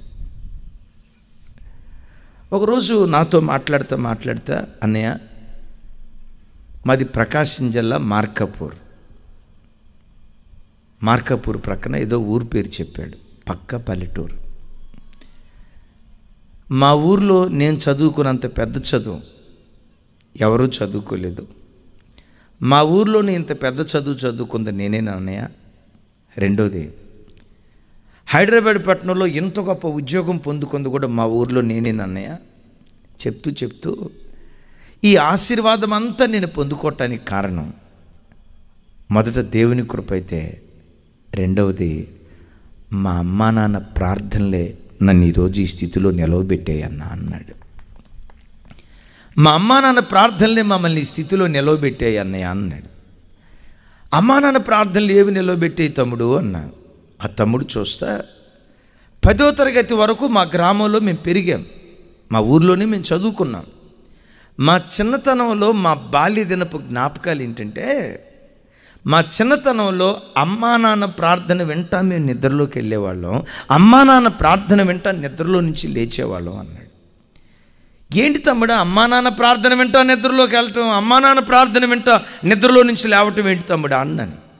ఆ తమ్ముడు చెప్తూ అన్నాడు, అన్నయ్య, ప్రతిరోజు మా ఇంట్లో సాయంత్రం పూట కుటుంబ ఆరాధన జరిగేది.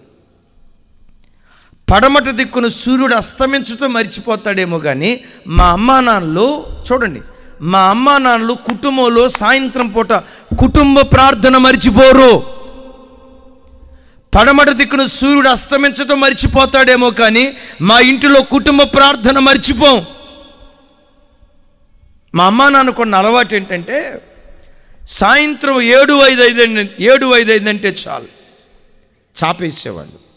నేను రేడియో తీసుకొచ్చేవాడిని, మా నాన్న రేడియో ఆన్ చేసేవాడు.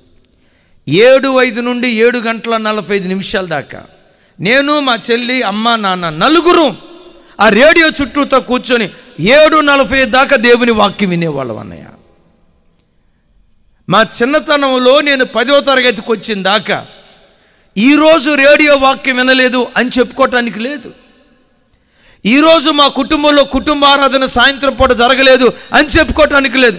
ప్రతిరోజు రాత్రి మా కుటుంబంలో రేడియోలో వాక్యం వినేవాళ్ళం.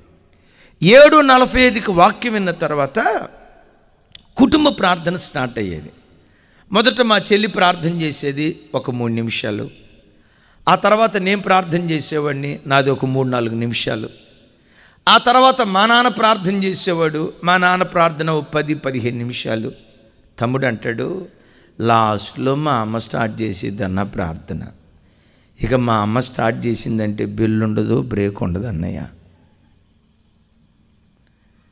అర్ధగంట అయిద్దో, 30 గంట అయిద్దో, గంట అయిద్దో తెలియదు అన్నయ్య. అట్లా ప్రార్థన చేసుకుంటా వెళ్ళిపోయిద్ది అన్నయ్య. అర్ధగంట, 30 గంట, గంట అలా ప్రార్థన చేస్తూ ఉంటే మా అమ్మ ప్రార్థన వింటా మేము నిద్రలోకి వెళ్ళిపోయేవాళ్ళం అన్నయ్య. ఆ తమ్ముడు చెప్పిన సాక్ష్యం ఇప్పటికీ నా చెవుల్లో గింగురుమంటూ మారుమోగుతూ ఉంది. సూర్యుడు పడమటి దిక్కున అస్తమించడం మర్చిపోతాడేమో కానీ మా అమ్మా నాన్నలు కుటుంబ ప్రార్థన మర్చిపోరు.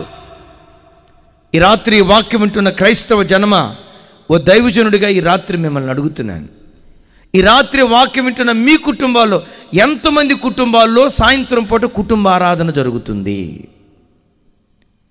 ఒకసారి ఏమనుకోవద్దు, చేతులు ఎత్తుతారా?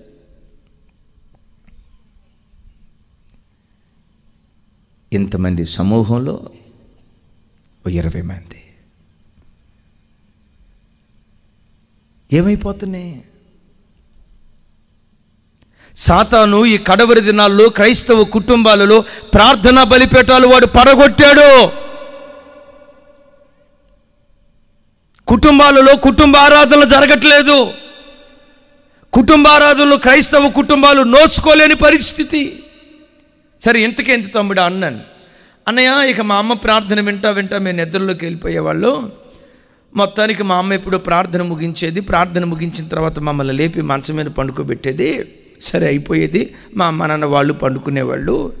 మా అమ్మ నాన్నకున్న మంచి అలవాటు ఏంటంటే, ప్రతిరోజు ఉదయం 4 గంటలకల్లా మా అమ్మ పడకల మీద నుంచి లేస్తుంది. మా అమ్మ ఒకతే ఒక అర్ధగంట ప్రార్థన చేసుకుంటుంది. తర్వాత అర్ధగంట తర్వాత మా నాన్నని లేపుతుంది. 4:30 నుండి 5 గంటల వరకు మా నాన్న వైపు మా అమ్మ ఈ వైపు ఇద్దరు ప్రార్థన చేసుకుంటూ ఉండేవాళ్ళు. వాళ్ళు ప్రార్థన చేసేటప్పుడు ఎట్లా ప్రార్థన చేస్తారంటే, నా వైపు చూడండి, గుణగుణగుణుగుతా ప్రార్థన చేయరు అన్నయ్య. వాళ్ళ ప్రార్థన ఎట్టుంటుందంటే, ఇంట్లో ఎవరైనా చనిపోతే శవం ఎదురు పెట్టుకుని ఏడుస్తారు చూసారా, శోకాలు తీసి రాగాలు తీసి, మా అమ్మ నాన్నలు అట్లా ప్రార్థన చేస్తారు. మా అమ్మ మా చిన్నతనంలో మాకు నేర్పింది ఏంటంటే,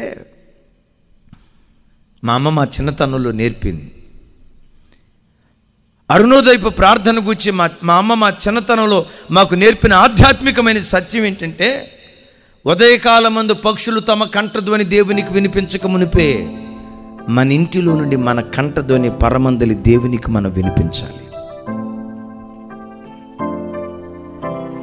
మసీదులోంచి నమాజ్ శబ్దం రాక మునిపే, రేడియో నుండి సుప్రభాత శబ్దం వినబడక మునిపే మన ఇంటిలోని ప్రతిరోజు అరుణోదయపు దినాన మన కంఠధ్వని దేవునికి వినిపించాలి.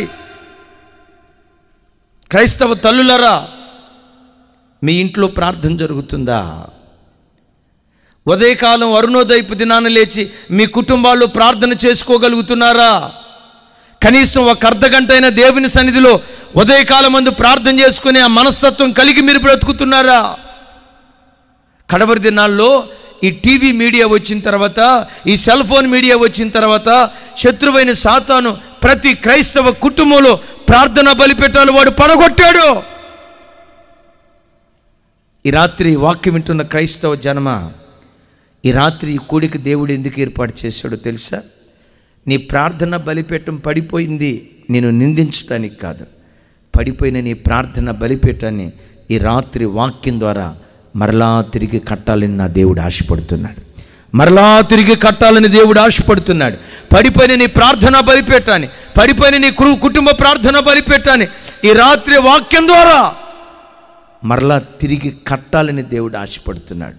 కట్టటమే కాదు, పూర్వదినాల్లో చేసిన ప్రార్థన కంటే రెట్టింపు ప్రార్థనాత్మ ఈ రాత్రి సువార్త సభ ద్వారా నీ తల మీద నా దేవుడు కుమ్మరించాలని ఆశపడుతున్నాడు. అందుకని ఉదయం లేవటంతో దేవుని వాక్యం వినాలని ఇమాన్యుయల్ మినిస్ట్రీస్ హైదరాబాద్ మా యూట్యూబ్ ఛానల్లో మా యూట్యూబ్ ఛానల్లో ప్రతిరోజు ఉదయం 5 గంటలకి 15 నిమిషాల నుంచి 30 నిమిషాల నిడివితో షార్ట్ మెసేజెస్ అప్లోడ్ చేస్తూ ఉన్నాం. కొన్ని వేల మంది ప్రజలు వింటున్నారు. ఒకవేళ మీలో ఎవరైనా ఇంతవరకు మా యూట్యూబ్ ఛానల్ సబ్స్క్రైబ్ చేసుకోకపోతే సబ్స్క్రైబ్ చేసుకొని, దరిదాపుగా 2700 వర్తమానాలకు పైగా ఉన్నాయి. ప్రతిరోజు ఉదయం 5 అవటంతో టెన్షన్గా షార్ట్ మెసేజ్ లేవటంతో దేవుని వాక్యం వినాలని నేను ముగిస్తున్నాను. ప్రతి క్రైస్తవుడు తన జీవన తొలి సంధ్య దేవునితో ఆరంభించాలి, జీవన మలి సంధ్య దేవునితో ముగించాలి. ఆ ప్రార్థన దేవుడు నీలో చూస్తే ఒక్కటే, పరలోకమందలి దేవునికి నీ పని తప్ప ఇంకొక పని ఆయనకి లేదు. ఆయన ఆశ ఆరాటం భూమి మీద పెంట కుప్పల మీద నుండి లేవనెత్తి లోకంలో సింహాసనం మీద కూర్చోబెట్టాలని, దానికంటే విశేషంగా పెంట కుప్పల మీద నుండి మనల్ని లేవనెత్తి పరలోకపు సింహాసనం మీద మనల్ని కూర్చోండబెట్టాలి. ఇదే నీ పట్ల నీ దేవుని కొన్న ఆశ, ఇదే నీ పట్ల నీ దేవుని కొన్న సంకల్పం.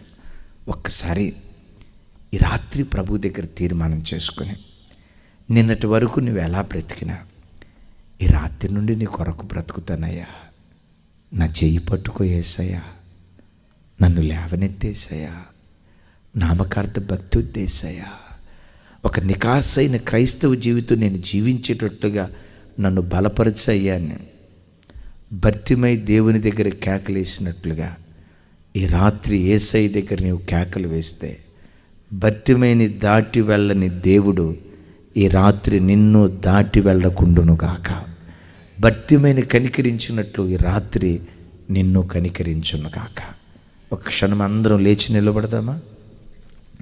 ఎవ్వరూ అటు ఇటు చూడకుండా నీ వైపే దేవుడు తొంగి చూస్తున్నాడు. ఎవరి వైపు కాదు, ఎవరిని కూర్చో నువ్వు ఆలోచించొద్దు. నీ వైపు చూస్తూ ఉన్న దేవుణ్ణి ఒకసారి నువ్వు చూడు. 2 చేతులు ఎత్తుదాం. హల్లెలూయా హల్లెలూయా హల్లెలూయా. ఒకసారి చేతులు ఎత్తుదామా? హల్లెలూయా హల్లెలూయా. ఒకసారి చేతులు ఎత్తుదాం. నీ వైపే చూస్తున్న దేవుని నువ్వు చూడు. నీ దేవునికి మరొక పని లేదు, ఆయన పని అంతా నీవే.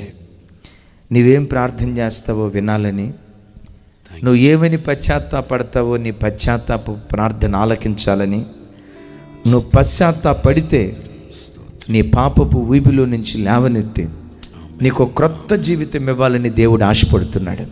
ఒకసారి అందరూ చేతులు పైకెత్తుదామా? నోరు తెరుద్దామా? యేసయ్యా, నోరు తెరుద్దామా? యేసయ్యా. అందరం చేతులు ఎత్తి యేసయ్యా, యేసయ్యా. అందరూ చేతులు ఎత్తి యేసయ్యా. ఈ రాత్రి తీర్మానం చేసుకో ప్రభు సన్నిధిలో. ఈ రాత్రి చేతులెత్తి ప్రభు సన్నిధిలో ప్రార్థన చేయి. ఎంతో మంది బిడ్డలు కన్నీళ్లు విడుస్తూ దేవుని దగ్గర ప్రార్థన చేస్తున్నారు. నిశ్చయముగా ఈ రాత్రి నీ కన్నీళ్లు తొడవబడే రాత్రి, నీ అంగలార్పు నాట్యంగా మార్చబడబోయే రాత్రి, నీ పాపపు జీవితానికి ఒక ముగింపు పలకబోయే రాత్రి, నీ పాపపు జీవితానికి ఒక పరిష్కారం కలగబోయే రాత్రి. ఒకసారి అందరూ 2 చేతుల పైకెత్తి చప్పట్లు కొడుతూ, యేసయ్యా ఈ రాత్రి నన్ను కనికరించు. స్వరమెత్తి యేసయ్యా, యేసయ్యా. అమ్మా నోరు తెరవండి రతాలు. యేసయ్యా, యేసయ్యా, యేసయ్యా, యేసయ్యా. చేతులెత్తి యేసయ్యా ఈ రాత్రి నన్ను కనికరించు. యేసయ్యా ఈ రాత్రి నన్ను కనికరించు, ఈ రాత్రి నన్ను కనికరించు. చేతులెత్తి అడుగుదాం. యేసయ్యా, యేసయ్యా. ఏ దురలవాట్లో నువ్వు బానిసగా ఉన్నా ఈరోజు ప్రభుతో ఒక మాట అడుగు. దేవా నా త్రాగుడు అలవాటు విడిచిపెడతానయ్యా, నా భక్తి గెనప అలవాటు విడిచిపెడతానయ్యా, నా అక్రమ సంబంధపు జీవితం విడిచిపెడతానయ్యా. ఈ రాత్రి నన్ను కనికరించు యేసయ్యా, ఈ రాత్రి నన్ను కనికరించు యేసయ్యా. ఈ పాట పాడుకుంటూ ప్రభుని ఆరాధన చేసుకుందాం. మోడు బారిన జీవితాలను చిగురింపజేయగలవు నీవు. పశ్చాత్తాపడగలిగితే జీవితాలను చిగురింపజేయగలవు నీవు. మారానుభవం మధురముగా మార్చగలవు నీవు. మారానుభవం మధురముగా మార్చగలవు నీవు. మహోన్నతుడా నీ కృపలో నేను నివసించుట. దయగలిగిన హృదయం నాకు దయచేయి. నపుంసకత్వాన్ని చంపే మనసు నాకు దయచేయి. నీ కృపలో రోషం కలిగిన క్రైస్తవుడిగా నన్ను బ్రతికించు. మహోన్నతుడా ప్రార్థనాపరుడిగా నన్ను నిలవబెట్టు. నేను నివసించుట. అడుగు ప్రభుని, ప్రభుని అడుగు. నతుడా నీ కృపలో నేను నివసించుట. నా జీవిత ధన్యతై ఉన్నది.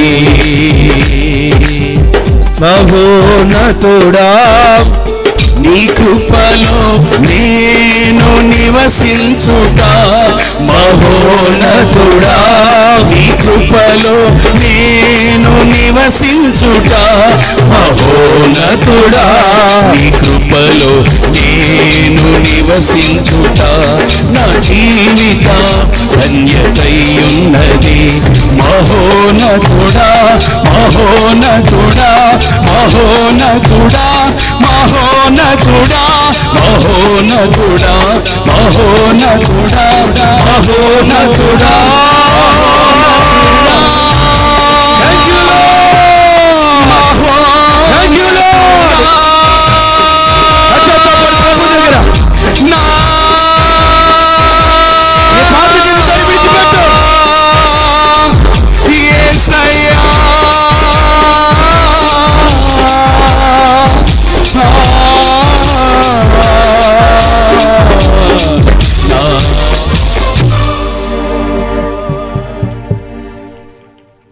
Thank you lord. యేసు నామములో పొంది ఉన్నాము తండ్రి. మరోసారి చెప్దాం ఆమేన్.